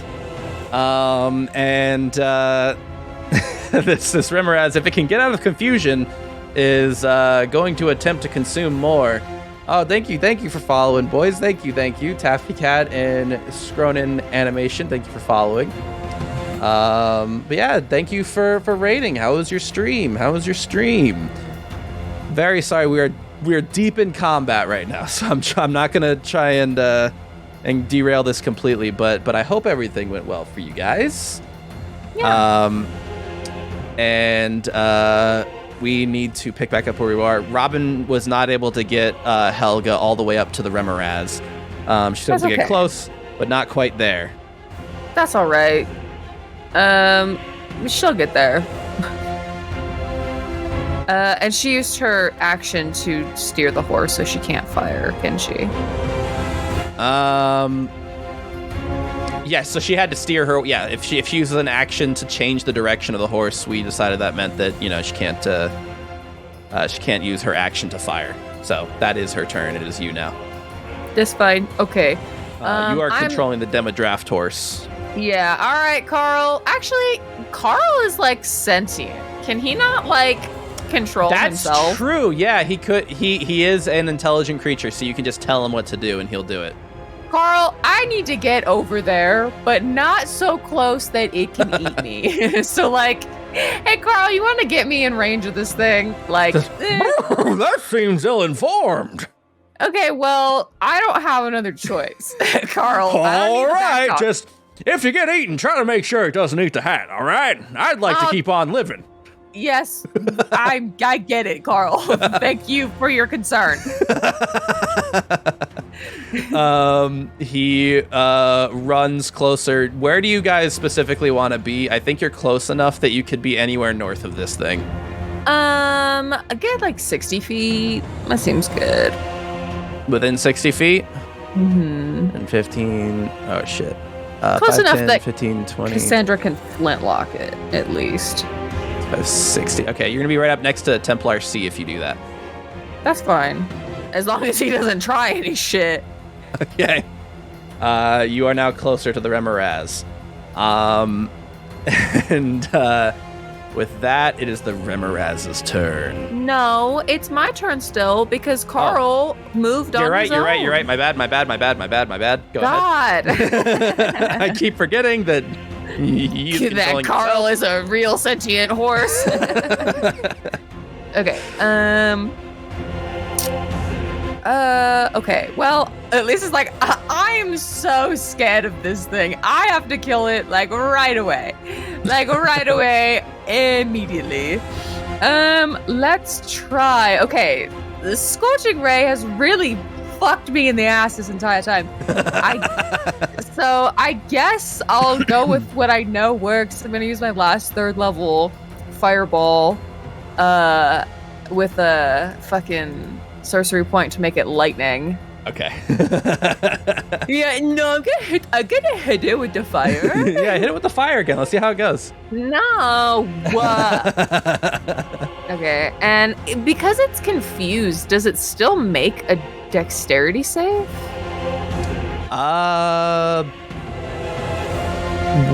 Yeah. I mean, unless it explicitly says that it automatically fails certain saves.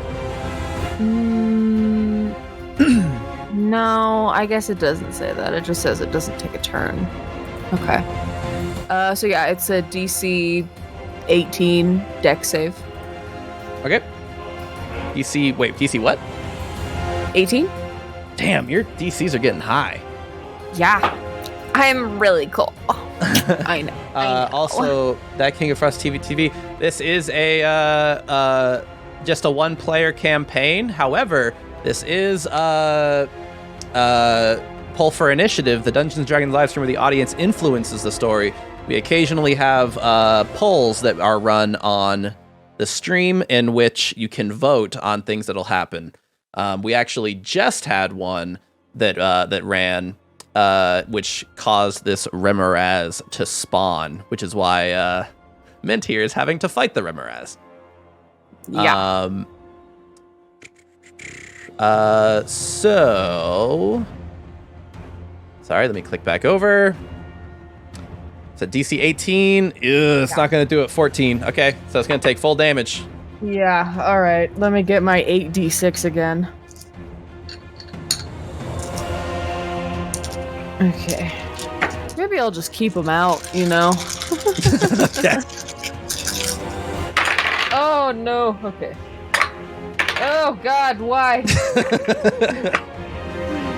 I think you know what? I'm actually for you not using macros now. I think that's actually cooler because then you get to drop your shit everywhere and we get to listen to it.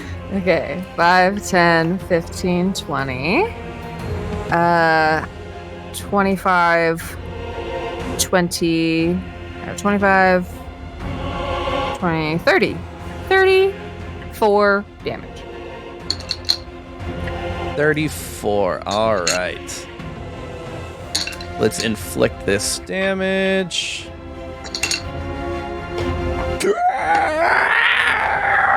It cries out as the lightning moves through its body. Some of its like many legs twitch a bit as this happens, and it did not like that. Thank God. Fact, next up is the Remoraz. So at the start of its turn, Yep. you have to roll the d10. Yep. And gonna keep my not D10, D8. No. You roll the d10 at the start of each of its turns. The d8 was because it rolled a 1. Oh, to change what the confusion does. Yes. Gotcha. I didn't realize that the confusion would change each turn. Okay, so I'll roll the d10 because you let me roll that last time. Or I don't know. Okay. I guess you can roll it. I have already scratched my result. You give me that D10. All right. 8. Uh-oh. Oh, no. Oh, What does 8 do? Oh, no. Does it attack someone at random? Yeah. Creature uses its action to melee attack against a randomly determined creature within its reach. If there is no creature within reach, it does nothing. But I'm assuming maybe Robin and Helga are within reach. Well, Yeah, of a melee attack. Does it can move though, right? Within reach? So does he just hold still if they're not within reach, or can he move toward them?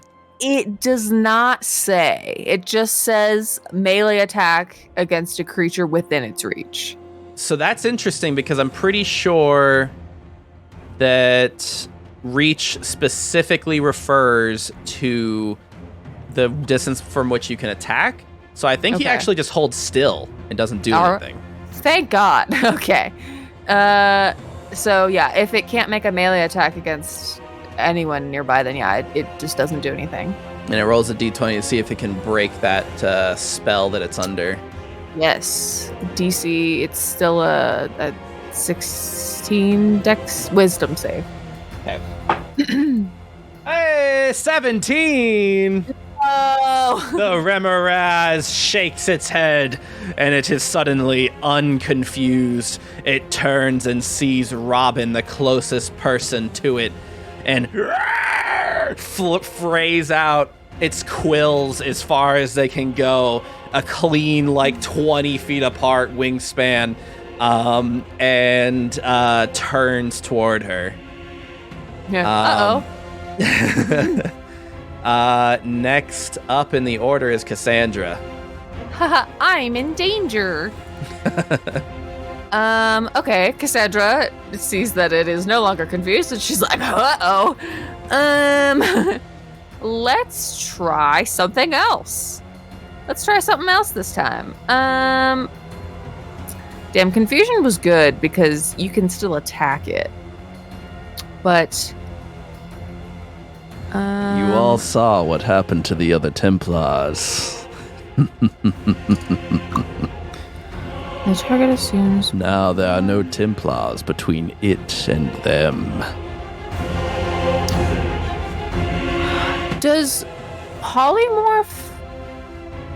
I'm trying to see if you attack a polymorphed creature, if it goes back to normal. I don't think it does. Does it get a chance to unpolymorph? Oh god, polymorph has such a long spell description. Polymorph is like such a low level spell, like it's only a 4th level, that I cannot imagine that there's no way for a creature to break out of it. Let's see. Transformation lasts for the duration or until the target drops to 0 hit points or dies. The new form can be any beast with a child training, blah, blah, blah. Target assumes the hit points of its new form. When it reverts to its normal form, the creature returns to the number of hit points and how before it transformed. If it reverts as a result of dropping to 0 hit points, any excess damage carries over to its normal form as long as the excess damage, blah, blah, blah. Creature is limited in the actions of form. Target, it literally does not say. Okay. Any unwilling creature, the spell has no effect on shape changer or creature with 0 hit points.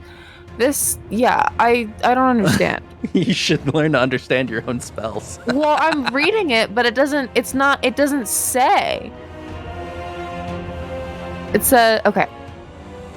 The spell transforms a creature that you can see within range into a new form.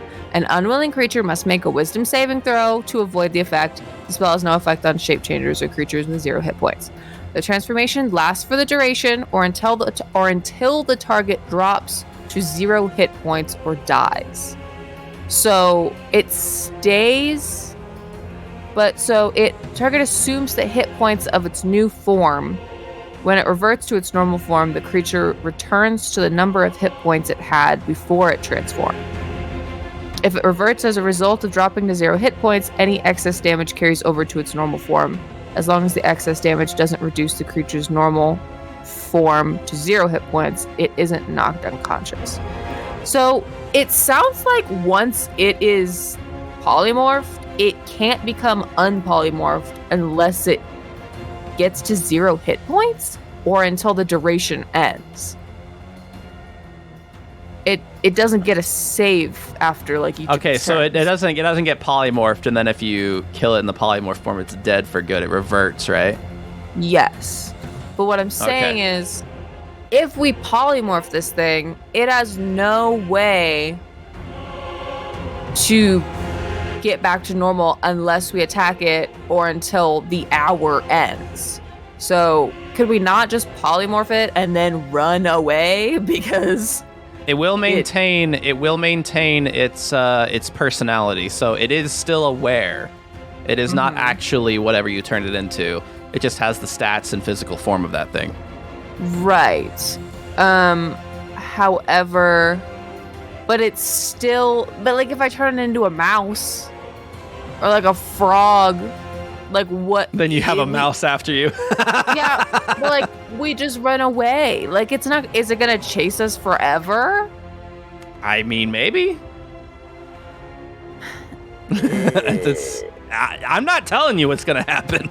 I know. I'm just, because like if I polymorph it and it goes through, like I'm kind of just gonna run away, I think. Yeah. I don't know. Okay. Listen, you can do it. Maybe Take I'll save. Maybe I'll save polymorph just as like a. I don't know. It's up to you. I just don't know the repercussions of what I'm doing.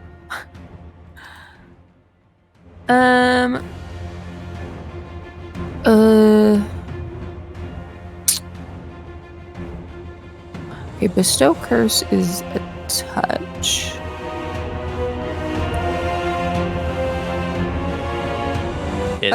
Listen, I don't want to discourage you. This sounds interesting. I'm down. I'm just saying. We don't know what'll happen. Well, we're in new territory. I don't want to waste a spell slot if it's just gonna chase us down. I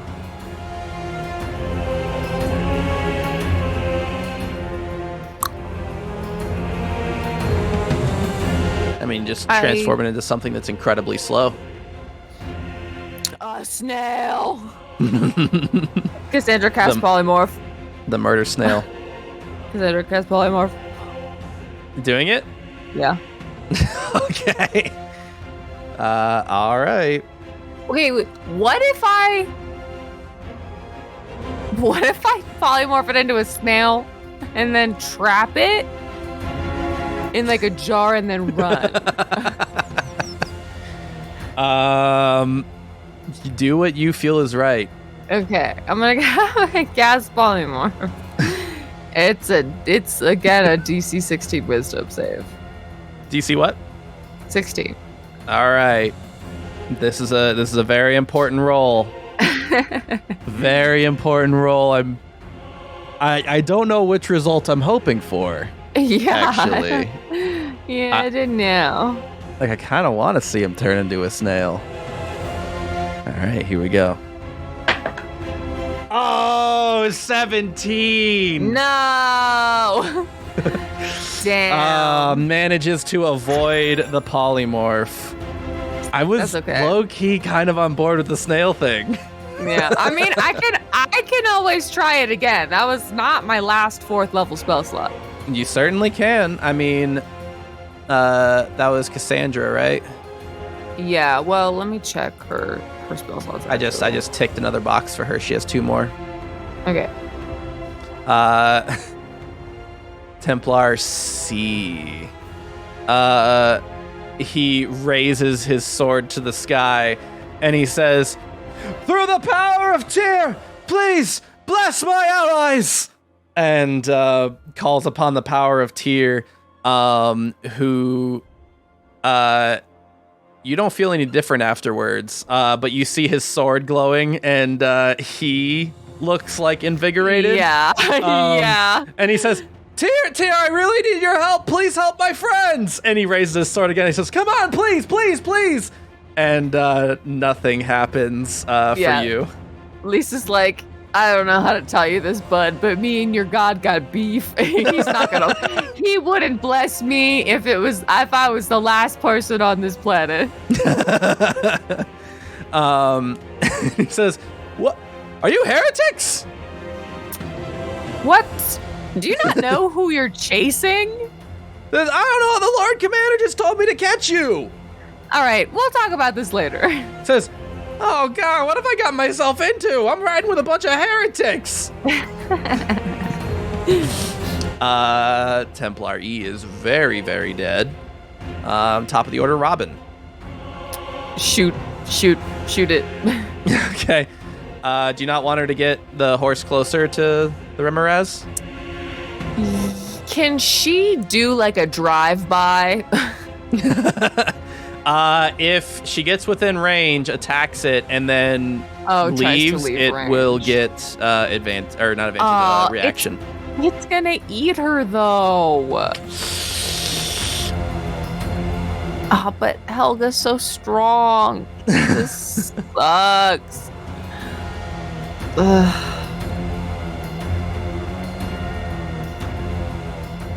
It's up to you. How you want to tackle this? She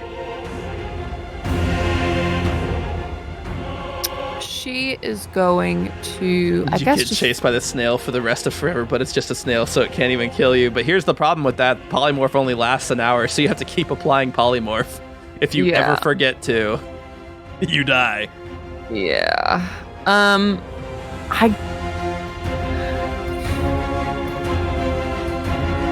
Listen, you still have 2 polymorphs in the bag. Yeah, I guess she'll fire at it. Okay, stay away. Keep herself and Helga away. Yeah. Okay. She fires her short bow. And fails. I don't know why I'm rolling so low all stream. Next up is Ulysses. Okay.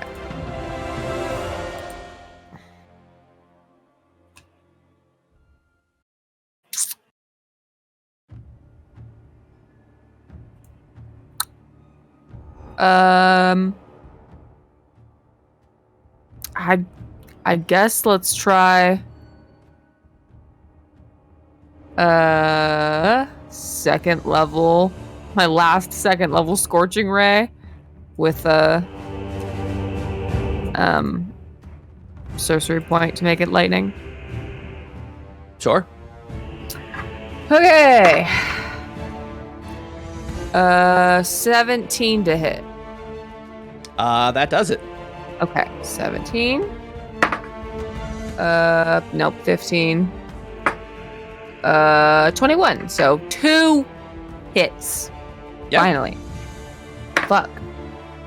Of course, 1. Fucking okay. 5. So first one does 5 damage. Okay. Second one does 6 damage. No, 6 plus 4, 10. So 15 overall. All right. Again, whole body twitches. Quills kind of quiver a bit as jets of lightning shoot off of it. And it's like smoking a little bit after the fact. Definitely did damage. Thank God. Next up is the Rimmeraz, Oh no. who is no longer confused. I'm just gonna fucking roll a die to see who looks tastier. No. It sees Helga Helga! and how fucking like juicy her arms look with this little vest and her big muscular arms exposed. It sees an awful lot of flesh. And it immediately salivates and runs over and attacks. Okay. It has a reach of 10 feet, so it can attack from a little further away. It rolls an attack on Helga. Uh-oh. Does a... Ooh. Does a 26 hit. I'm going to Oh assume my it does. God. Why would you even ask that?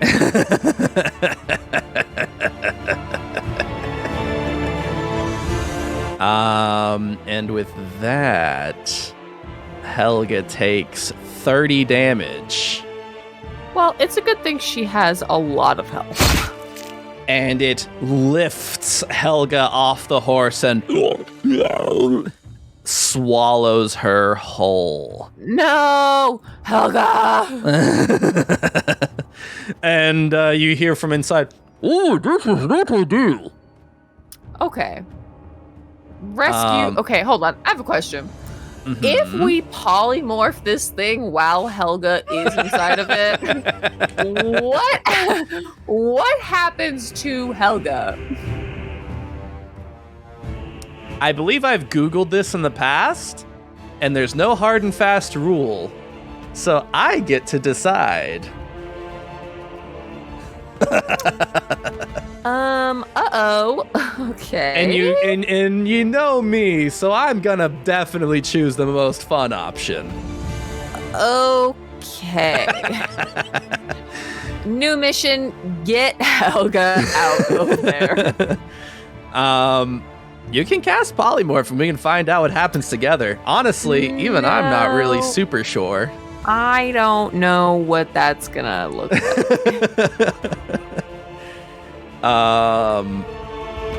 Next up in the order is Helga. Can Helga attack? She can. She's restrained though. So her attacks have disadvantage. Okay. She's gonna frenzy rage. Okay. So what that means she re-enters is, rage, and that means she gets an extra attack each time, right? Yep. So she has extra attack already.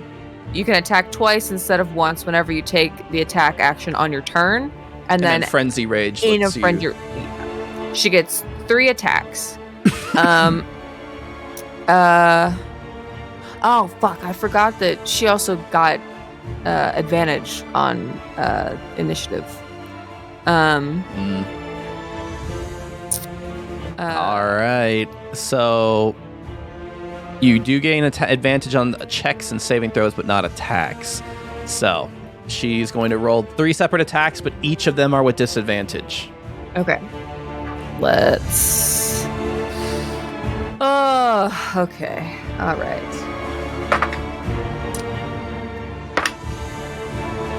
Okay, well, I got a 15 and a nat 20. Okay. So 15 plus 10 is still 25. So Okay. first So one both hits. of those attacks hit. No. The Oh! I thought those were the final results. Okay. no. So the first attack hits. First one hits. Yeah. 3. 13. Okay. Does not hit. That will not hit, no. And no, that's already not going to hit. Absolutely not. So one of her attacks hits. Okay. So roll 2d6 plus 6. Yes. Plus 6 plus 3. Because she gets an extra 3 damage. Okay. 2, 6 plus 6, 12 plus 3, 15. 15 total?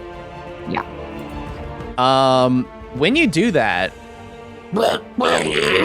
the stomach bulges a few times as Helga is struggling. This thing does something you haven't seen yet. It vomits a little bit. No, it vomits a little bit. You get the idea that maybe if Helga had done a bit more damage, maybe she could have come up with that vomit. Yeah, well, it's gonna digest her on its next turn, so. Next up is Casandra. Holy shit. Holy shit.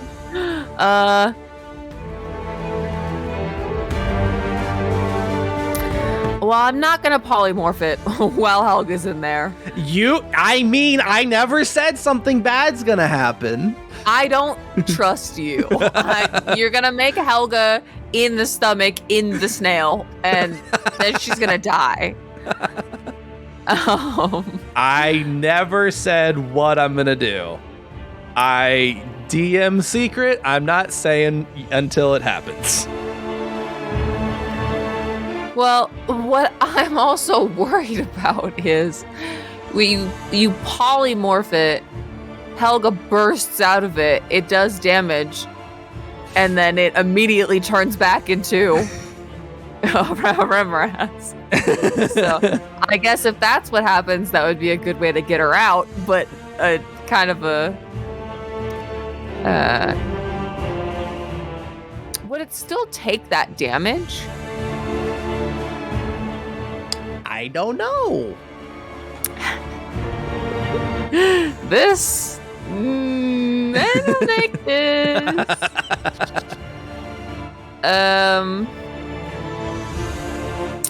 Fuck. This sucks.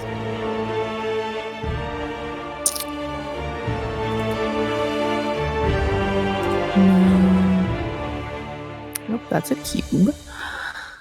Son of a bitch, this sucks.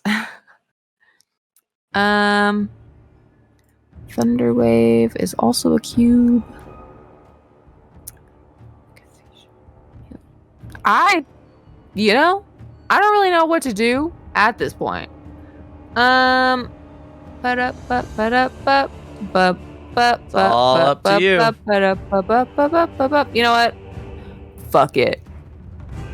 I'm gonna try polymorph again. All right. I don't know what's gonna happen to Helga, and if she dies, I will go to the afterlife and drag her back myself. All right. I have to do a saving throw? 16 wisdom save. If this is the end of Helga, I am so sorry.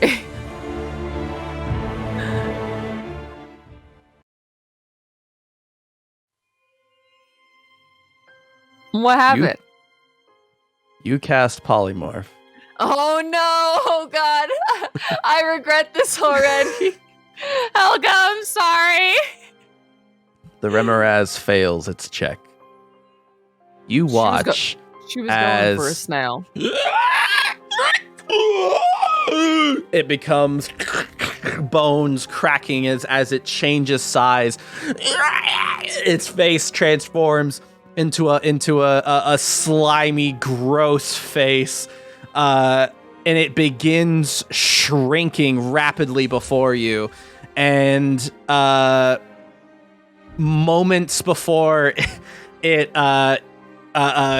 gets to the complete small size you see literally the outline of Helga inside of this thing. And it's just a Helga-shaped snail with a little head on the tip of where Helga is, and a little tiny shell hanging off. And you see the magic whirling around this creature as it tries to figure out what to do with this. And it like pulsates a few times, trying to like find a way to force itself smaller, but it just can't. And then suddenly explodes out in every direction. And you see Helga standing there in its place, completely confused as to what just happened, and says, "Why is Helga slimy?" And suddenly the bits of snail land everywhere and form back together into this giant frilled creature. Now, the way this damage is going to work is I'm going to assume a snail. I don't believe we have D&D 5e stats for a snail, but I'm going to go ahead and assume it's tiny or smaller. And the way I'm going to do what I'm going to call reverse Vore damage is however many size classes you are larger than the thing that you were inside of, you are going to take the equivalent of that bludgeoning damage, kind of like falling damage. So, Helga happens to be a medium-sized woman. And I'm going to say you would have to be large or bigger to eat her. So it is, this tiny snail is 4 size classes too small to eat her. So it rolls 4d6 bludgeoning damage from this. Damn. Okay. Casandra was like, I had no idea what was going to happen. But I do like the way that it turned out. We're looking at 13 damage to the Remoraz. That's not bad. Maybe it'll think twice about eating Helga again. As it reforms, it becomes it forms together like a lot like a lot of like open wounds. It is bloodied, blue blood spilling out of it right now. And I'm not gonna say that counts as that was not a melee attack. So Helga takes no damage. Yeah, Helga is covered in slime and blue blood. I think that Helga maybe is scarred for life. Helga says, Helga, very confused by what just happened.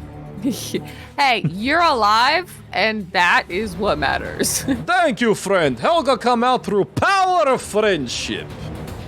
Because Ed was like, yeah, power of friendship. Definitely not weird snail Vore. Also, Lux said reverse what? That's reverse Vore damage, baby. And next up is Templar C, who says, okay, yeah, you guys are some pretty serious heretics, huh? She says, do you want to keep calling us heretics after what you've just witnessed? I mean, at this point, I'm wondering if maybe I shouldn't defect. Yeah, no, I think that's a great idea for you.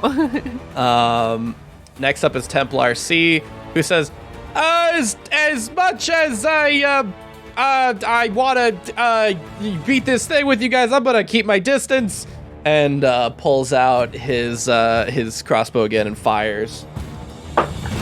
Yeah, I can't guarantee we would be able to get you out of it. And misses entirely. You are kind of useless, aren't you?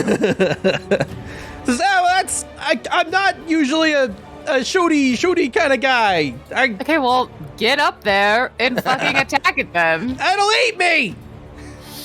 Will it?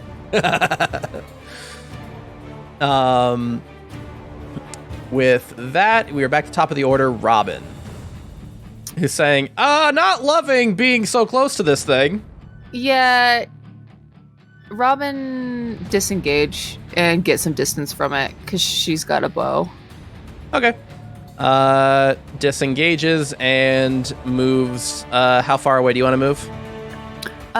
Far enough that she can do like full damage on her bow or whatever. Yeah, you're not control. I'll just have her move near this rock over here. Yeah, she's her own woman. She can do whatever she wants. Does she take the horse with her? Or should she leave the horse behind for Helga? Well,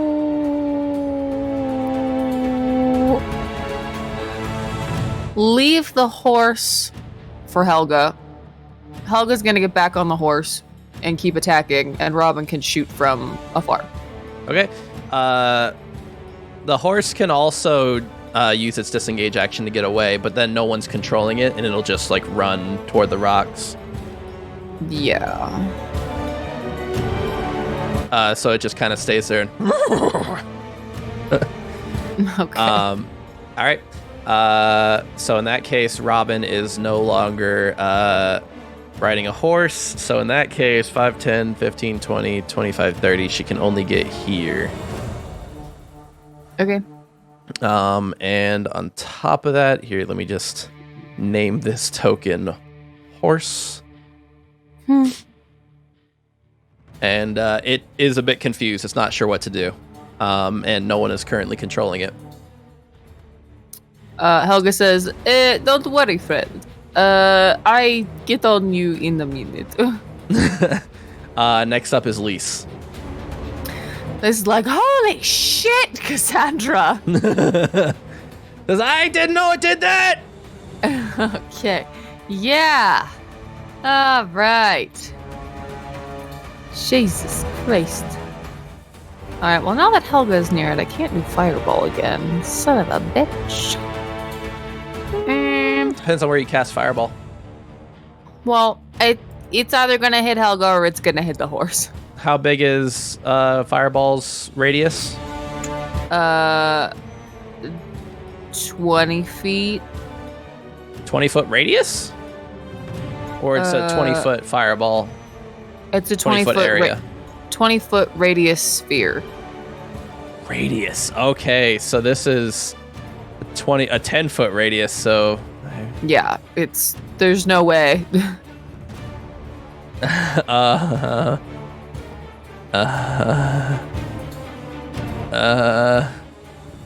I don't know if there's... you could hit the Templar.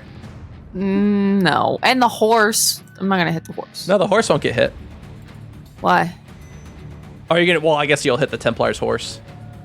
Oh. No. But not Robin's horse. It's not worth it. Okay. Fuck. Okay. Sacrifice the Templar.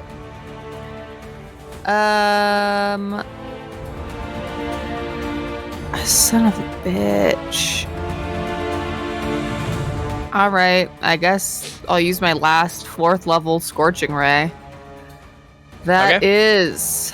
So that's an extra 2. So that's 5 rays of fire. Okay. Of lightning. I'm using a sorcery point for them. So they're lightning. Okay. Caught yourself. Okay. First one, 12 does not hit. Second one, 11 does not hit. Oh my god. Okay, fuck, 27. Okay. How the fuck are we both rolling so poorly all session? This fight should have been over like an hour ago. Yeah. Just no one can do damage. 22. Okay, so 2 of those 5 hit. Great. Okay. It is a really good light show, though. all these bolts of lightning going everywhere. 7, 6, 7, 8, 9. 9 plus 7. 16? Yeah. Yeah. Plus 4 is 20. So 20 lightning damage. This lightning moves through it and it twitches again. And more blue blood spurts out of its wounds. looking all electrified, and it's not feeling great. And does Foxbud do anything? Now that you guys are no longer running, Foxbud can certainly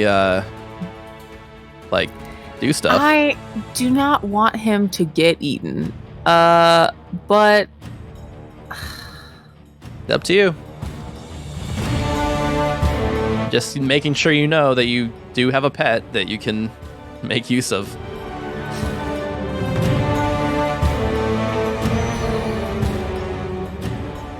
does Misty Step require you to be able to see where you're going? I think it does. I think so. It'll probably say that you can see within range. Yeah, that's fine. Okay, yeah, I guess Foxwood will come out. Let me check.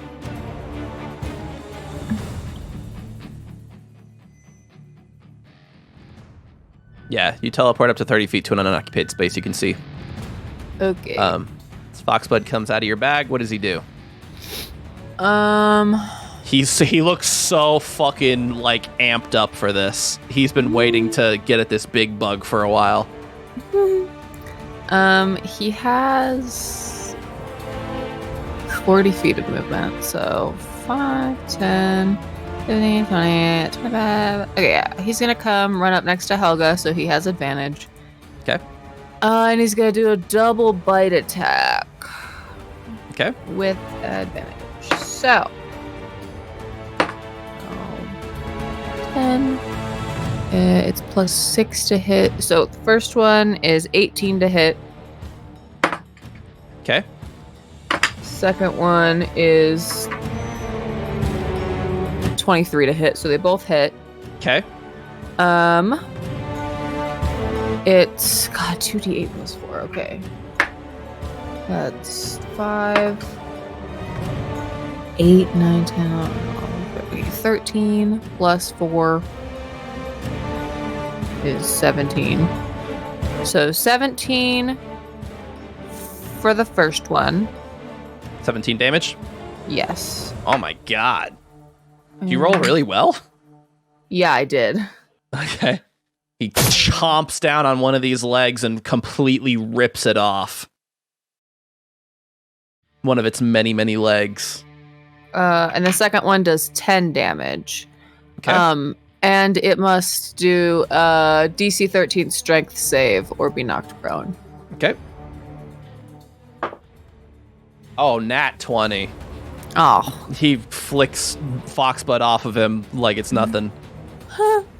But he does get one of this thing's legs, and blue blood is spilling all over the floor.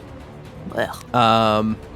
And next up is the Remoraz, who, after that show of force, turns its attention to Foxbud and bites down. Okay. Does a... Oh, yeah, it does a 27 hit. Oh my god. Yeah. Alright. We're looking at...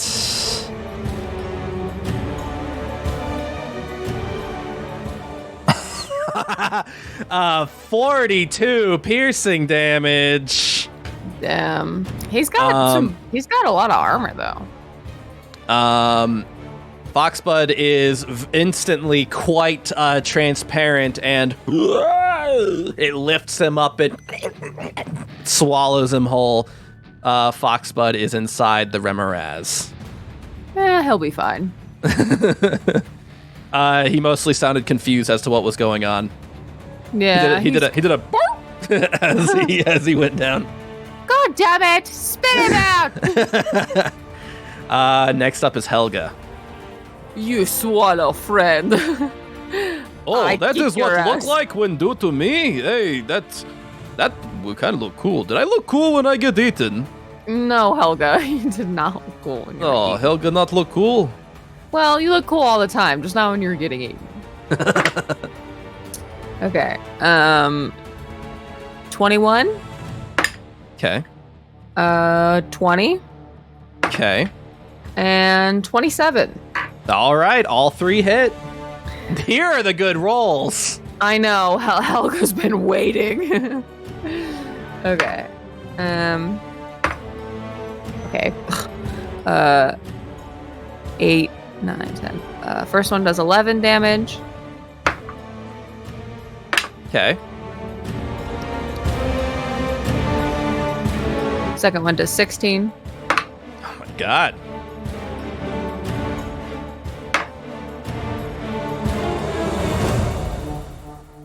Second one, or third one also does 16. Oh my god. All right. Boom, boom, boom. All these hits. It's not loving it. A couple of its legs come off. She sweeps them off. And just blue blood spilling all over the floor. And from there, we go to Cassandra's turn. Cassandra's like, you know,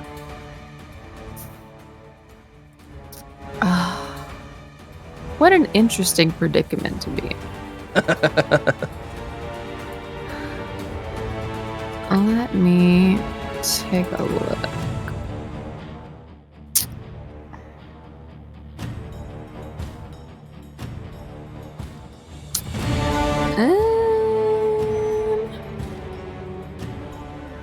Fuck it. She's gonna try confusion again. Okay.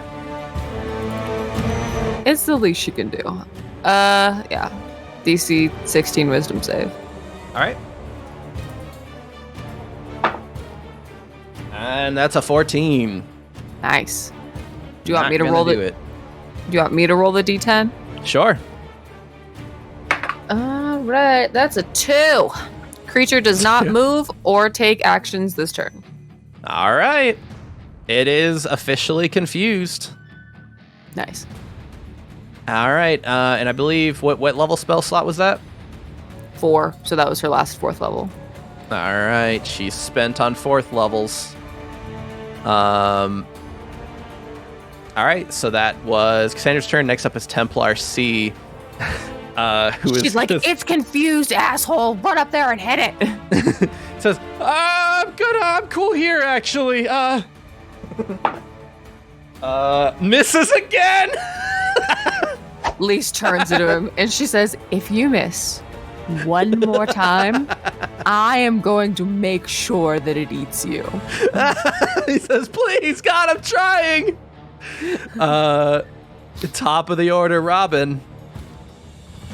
Shoot that thing. She fires a shot. Oh my god.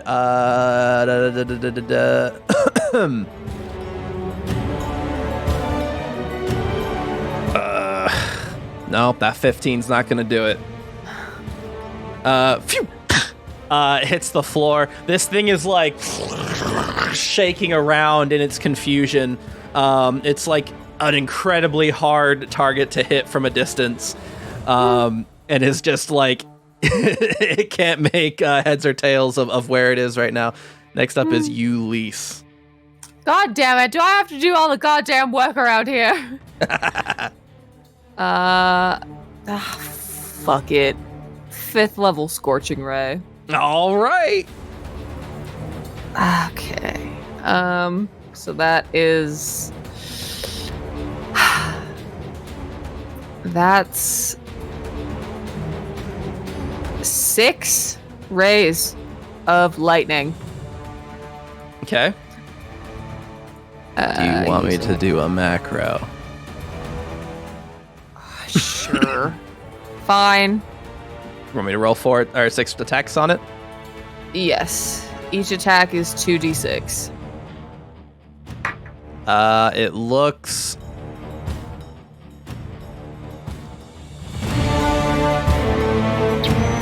Did I kill it?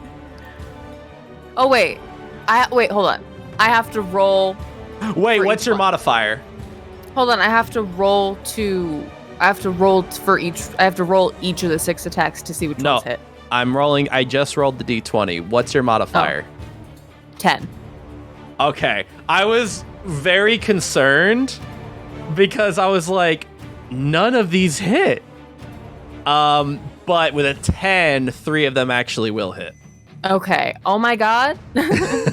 So you get 3 hits. I was like, I don't know how to break this to Mint that none of these hit. Never using your macro again. Yeah, no, with that modifier, 3 of them hit. So half of them. God, so that's You want me to roll damage? 2, 4, 6. Yeah, that's 66. So each one is a d6? Each one is 2d6. Oh, yeah, okay. And total damage just from those rolls is 19. I assume something's added onto that, right? Or is it just your bonus? Plus 4, yeah. Okay, so in that case, 23 damage? Yeah. All right. To take a page out of Critical Role's book, how would you like to do this? Motherfucker, this thing, I don't know. It explodes. It explodes and Foxwood rolls out like... You fire just so many lightning bolts at this thing. They crackle across the sky, 3 of them just completely off the mark. At this point, you're just putting on a fucking fireworks show. And it seems like a little bit stunned by all the lights going around it. And then 3 of them hit it. 1 in the head, 1 in the torso region, and then 1 at the base near the legs. And that lightning enters its body. You see it crackling underneath the carapace all throughout its body, and cracks begin forming in the carapace, and light shows through as the lightning erupts in all directions, and chunks of this thing go flying in every direction. And Foxbud cartoonishly plops, like was standing in the middle of it, and then plops to the ground on his little feet. Lisa's like, God damn it! Man, fuck that thing! God! And Robin says, holy shit, I didn't know you could kill Remorazes. Well, you learn something new every day. And then she looks at Robin, she goes, I can kill anything. You remember that.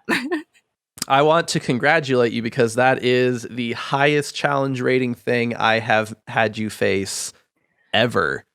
Was that a higher challenge rating than the purple worm? Well, the purple worm fight was weird, right? Because you weren't actually fighting it head on. It was narratively it was a purple worm, but statistically I changed a lot of stats because how do you hold a fight from inside of a giant thing? I was on the inside. Yeah. So there were a lot of modifications done there. So this is the highest challenge rating enemy that chat has ever made you face. Jesus Christ. I want to know what it was going to be if it was flying, because oh my god. Believe me, I did prepare something equally fun in that case. It wasn't going to be eating people, but there was something else very cool that it could do. Yeah, I'm good not knowing, actually. In fact, I think I'm okay. At least kicks its dead body. She's like, man, fuck. To be fair, it doesn't really have a dead body. It just has chunks all over the place. Whatever. Does Elise throw up? Probably.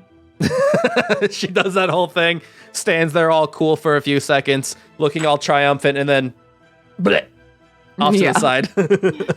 She's it smells so bad.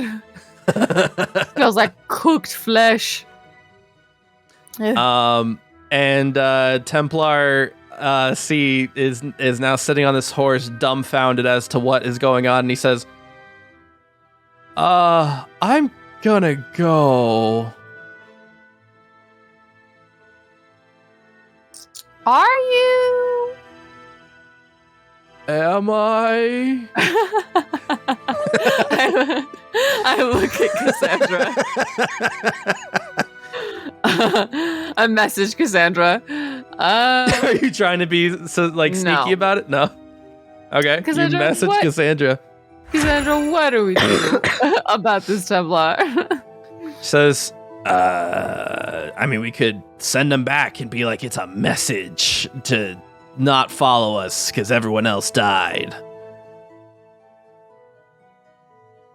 Or maybe that won't work. Smart. I don't know.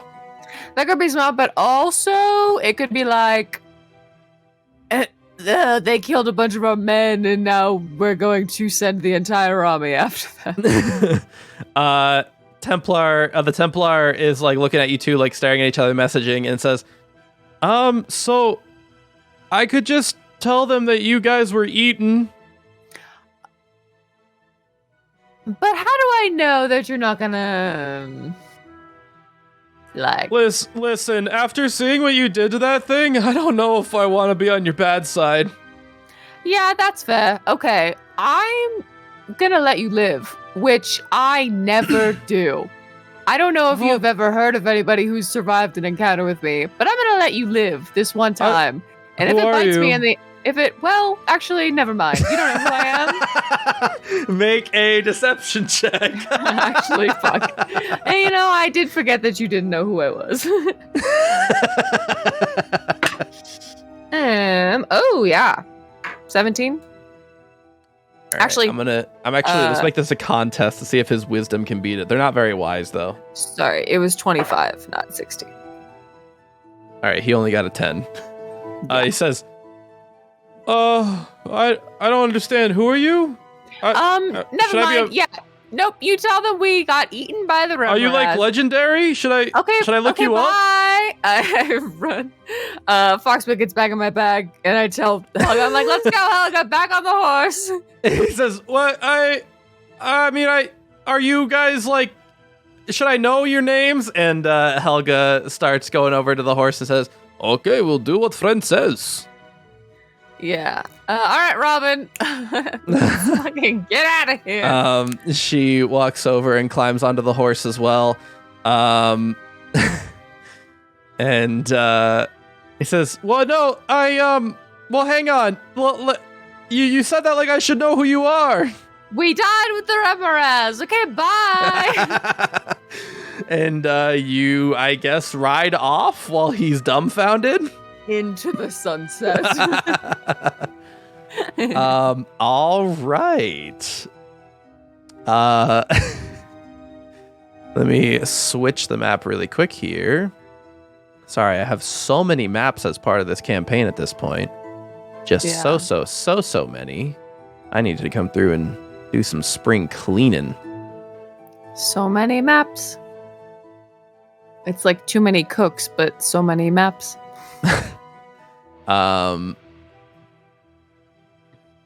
Here we go.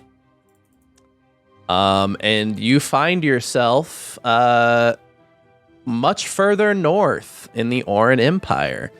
And it is getting late as you guys are traveling north.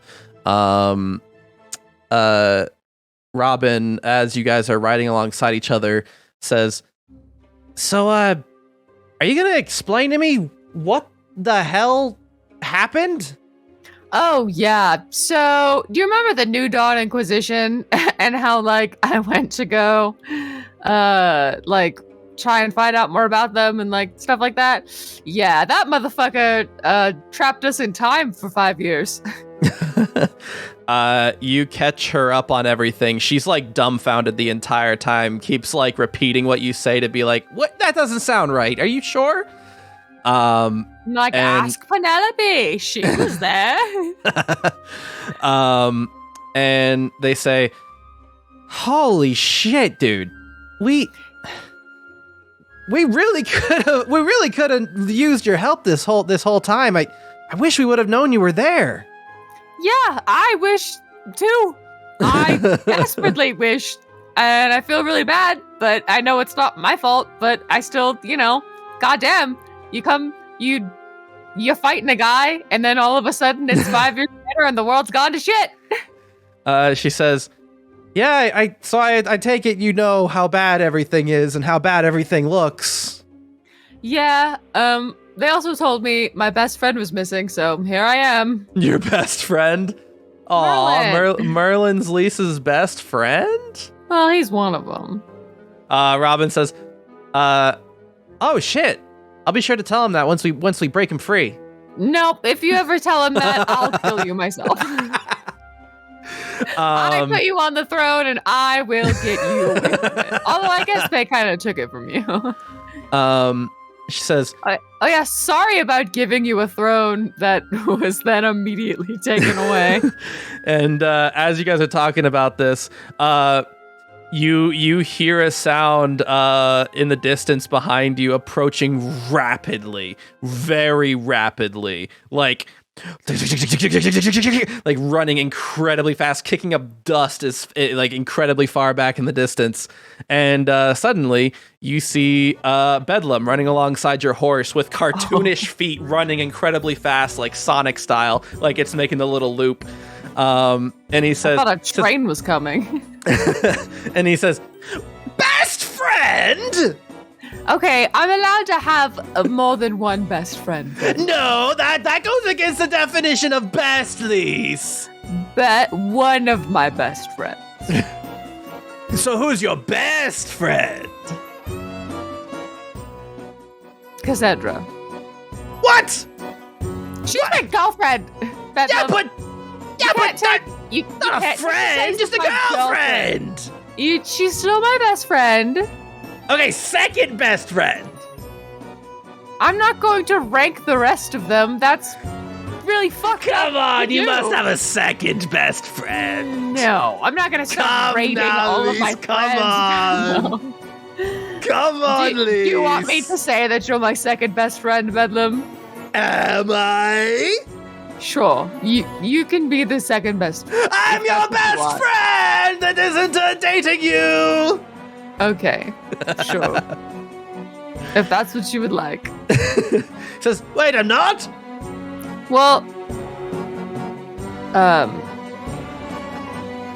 sorry, I looked over and the stream was like loading and my brain was like, did it crash? No, it did not. No, I said you can be the second best friend if that's what you want. I'm not actually. What? Are you listening to the I don't understand what you're saying, Lise. I feel like you're being sassy with me. This is why I can't talk to you. I'm trying to I suppose I'm Lisa's least best friend. That is not what I mean, it's still best That's friend. another honorable position. Okay. And as he says that, you see that sadness behind his eyes, and he continues laughing, and he says, anyway, where are you going, Lise? Where are we headed? Okay, first of all, that's not, I didn't even say that. You said that about yourself. So you're not allowed to get sad about that like it's something that I did. I don't know what you're talking about. I'm perfectly fine. So maybe think about that. Second of all, you hear everything that I hear. You know exactly where we're going. But we don't have to go to Azure, right? We're not going to Azure, right? We're just telling them that. No, we're going to Azure. Our friends are there. We have to rescue them. Please, come now. Azure's so boring. You don't actually want to go there. Okay, I'm not going there because I want to. I'm going there because my friends are kidnapped, and we have to go rescue them. Are you going to blow it up, Lise?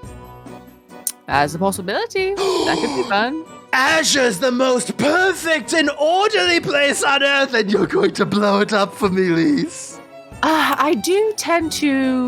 Things do tend to blow up around me. So I'm not going to say Is it my birthday? Is it? He pulls back his sleeve and there's 10 billion watches. And all of them show different, like, weird measurements of time that you've never seen in your life. They have symbols you've never seen in your life.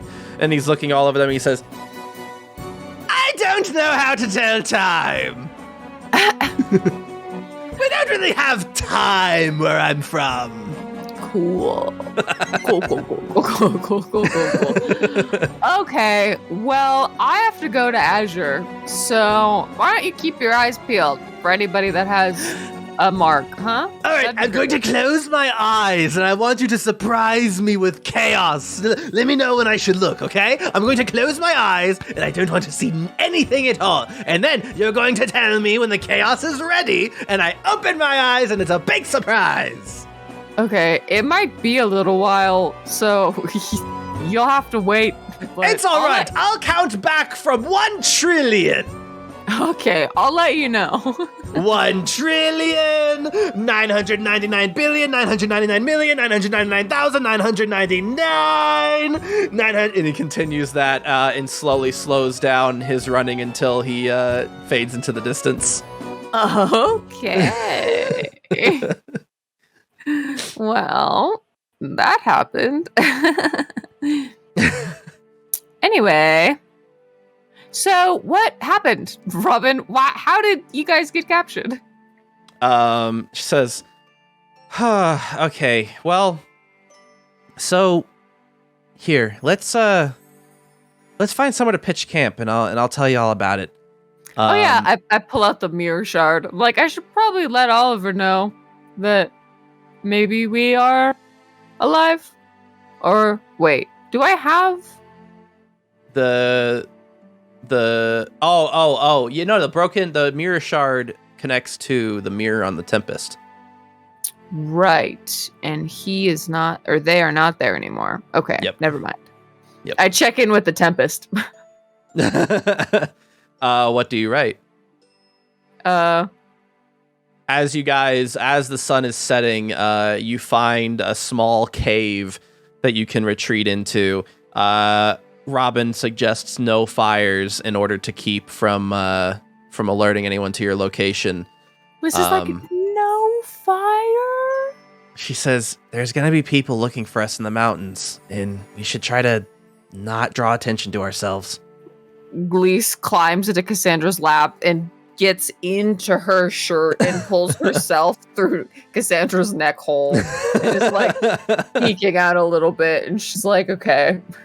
Cassandra says, this is really tight. It is very tight. Can you not do this, babe? Ugh, you're no fun.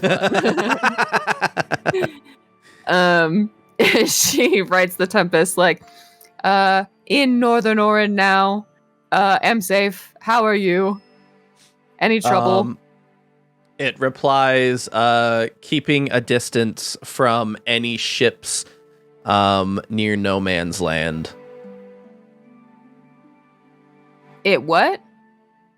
It says that it's keeping its distance from any ships, and it's around no man's land.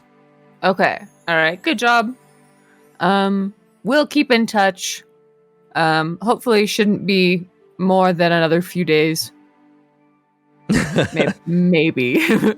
It says, okay, just don't disappear again. All right, I won't. I promise. I love you. Big heart. And you guys huddle down in this cave, and Robin says, so we were riding one of the trains north to Azure because, we were setting out to try and get into the Cerulean Circle, talk to some nobles and get like an idea of what's going on. And everything was going great. We, espionage is kind of a thing I'm well versed in, and Merlin, he's a wizard, and my whole crew, we're fantastic at what we do, but something unexpected happened. Around once we pulled into port at Skyvale, the particular train we were riding was supposed to continue through to Azure. However, the complication we hit was that important cargo got moved onto the train.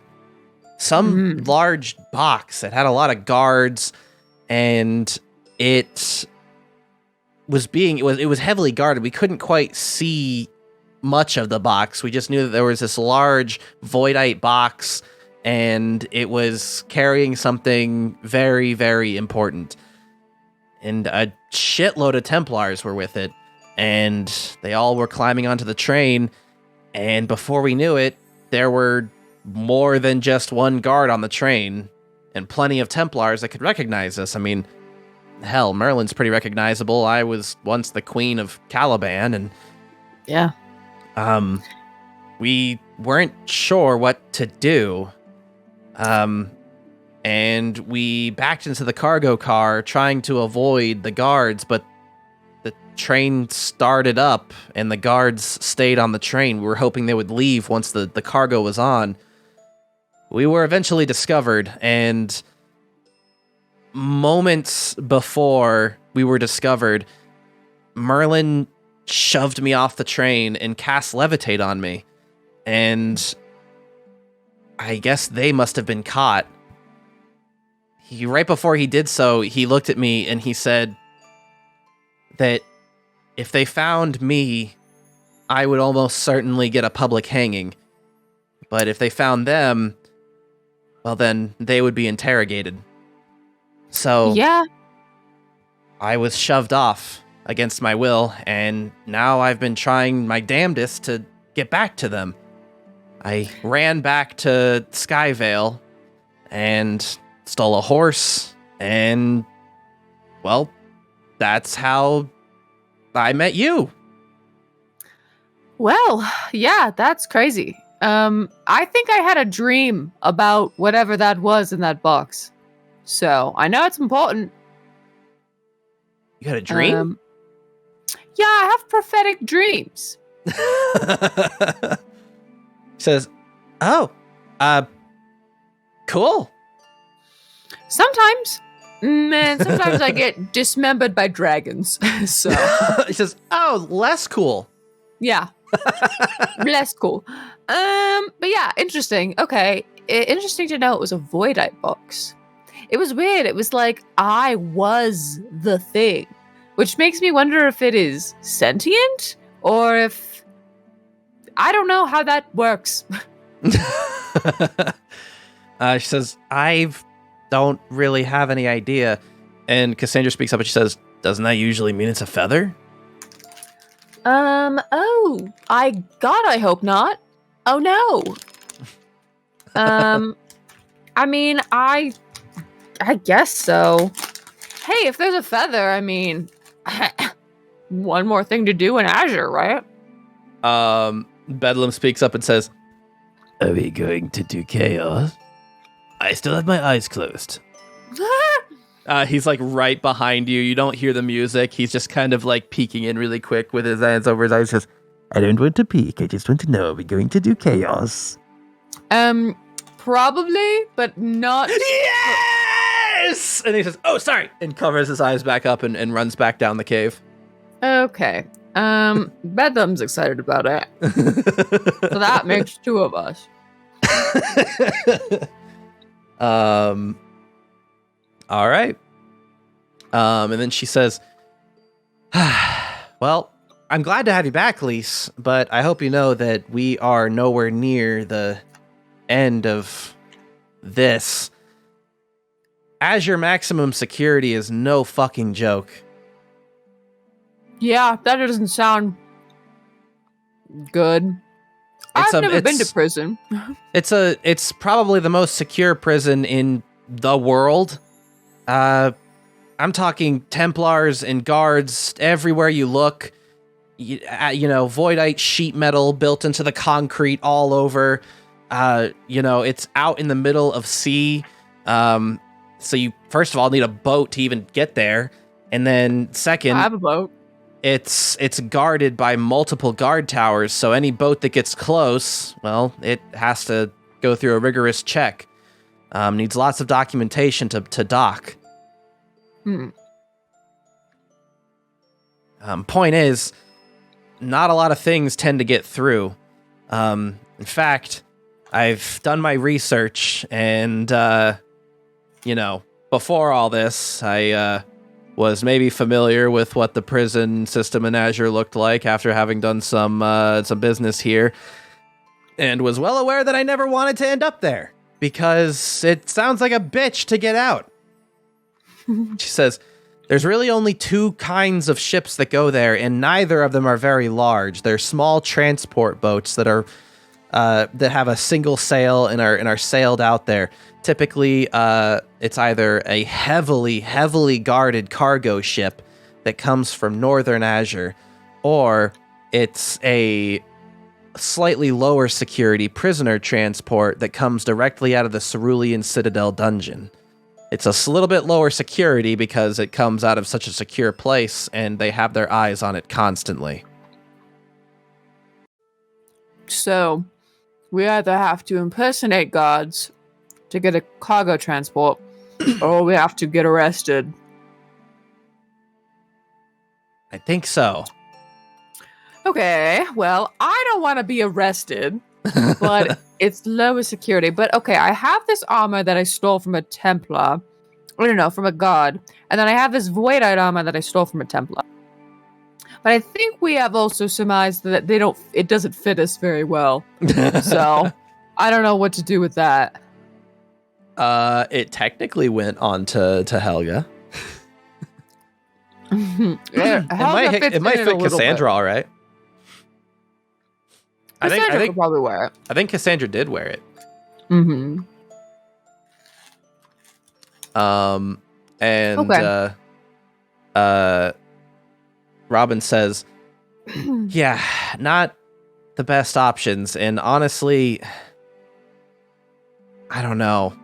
I don't know if either of those options are gonna pan out all that well. Is there a third option? I don't know. I don't think so. But I mean, if you have other options, I'm all ears.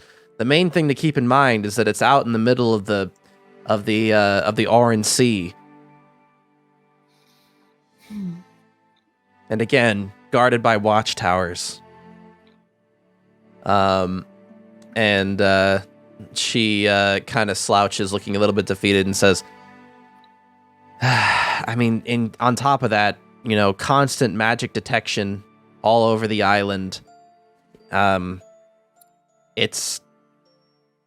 gonna have our work cut out for us.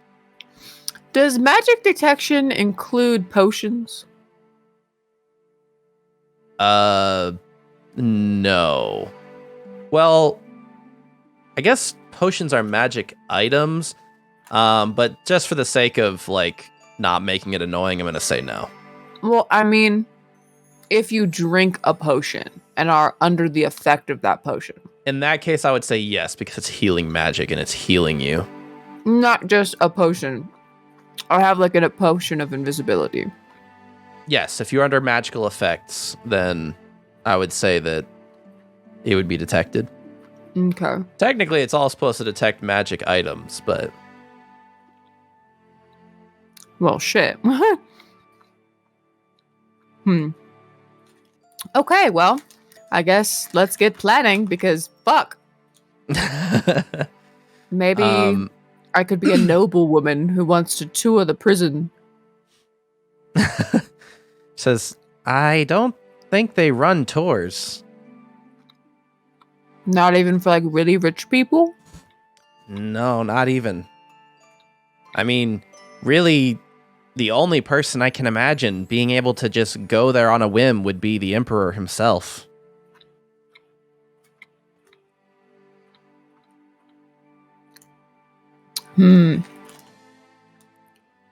Interesting. Okay. I don't know what to do with that. Does the Emperor have any kids? Says, not to my knowledge. I mean, I've been kind of curious about that because he's incredibly old. Yeah, he's real old. He's going to need to sire, some kind of heir to the throne soon, but I haven't heard anything. Or he's planning on living forever somehow. Old men are like that. He says, well, that's incredibly short-sighted. At that point, to overthrow Orin, we just got to kind of wait a few years, and then they'll be thrown into chaos. Yeah. Well, no, I meant maybe he's actively seeking out a way to live forever. Like necromancy and stuff. Says, maybe. I don't know. Anyway. These people are fucking crazy, Robin. I don't know. Says, anyway, it's been a very stressful day, and I'm beat. I'm gonna try and turn in and be up and ready for first light tomorrow. Yeah, I gotta go to sleep and have a crazy prophetic dream, I bet.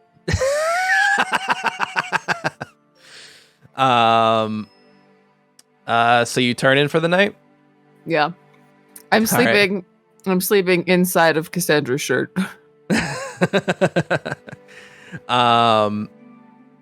Wouldn't you know it? Boys, I have a quick poll to do. I told Mint I wasn't sure how long the fight was going to last today, so to please have a level up ready if it did not last, which is why Mint knew that this was coming. No, I'm just really intuitive. But yes, we have a quick poll to run, boys. After the day that Lise has had, do you think that she deserves to have a dream or a nightmare? A dream or a nightmare. Sorry. I don't know what that was about. Oh, 1 vote dream, 2 votes dream. 1 or 2 in chat to vote for dream or nightmare. That's 3 votes dream. I think it's gonna be dream unless someone else votes. Oh, Helios voting for nightmare. Damn, Helios, you're never in this chat, and when you come in here, you fuck me over. I don't know that it's necessarily gonna matter though, because ultimately it looks like Dream is gonna win out. All right. I'm just kidding, Helios.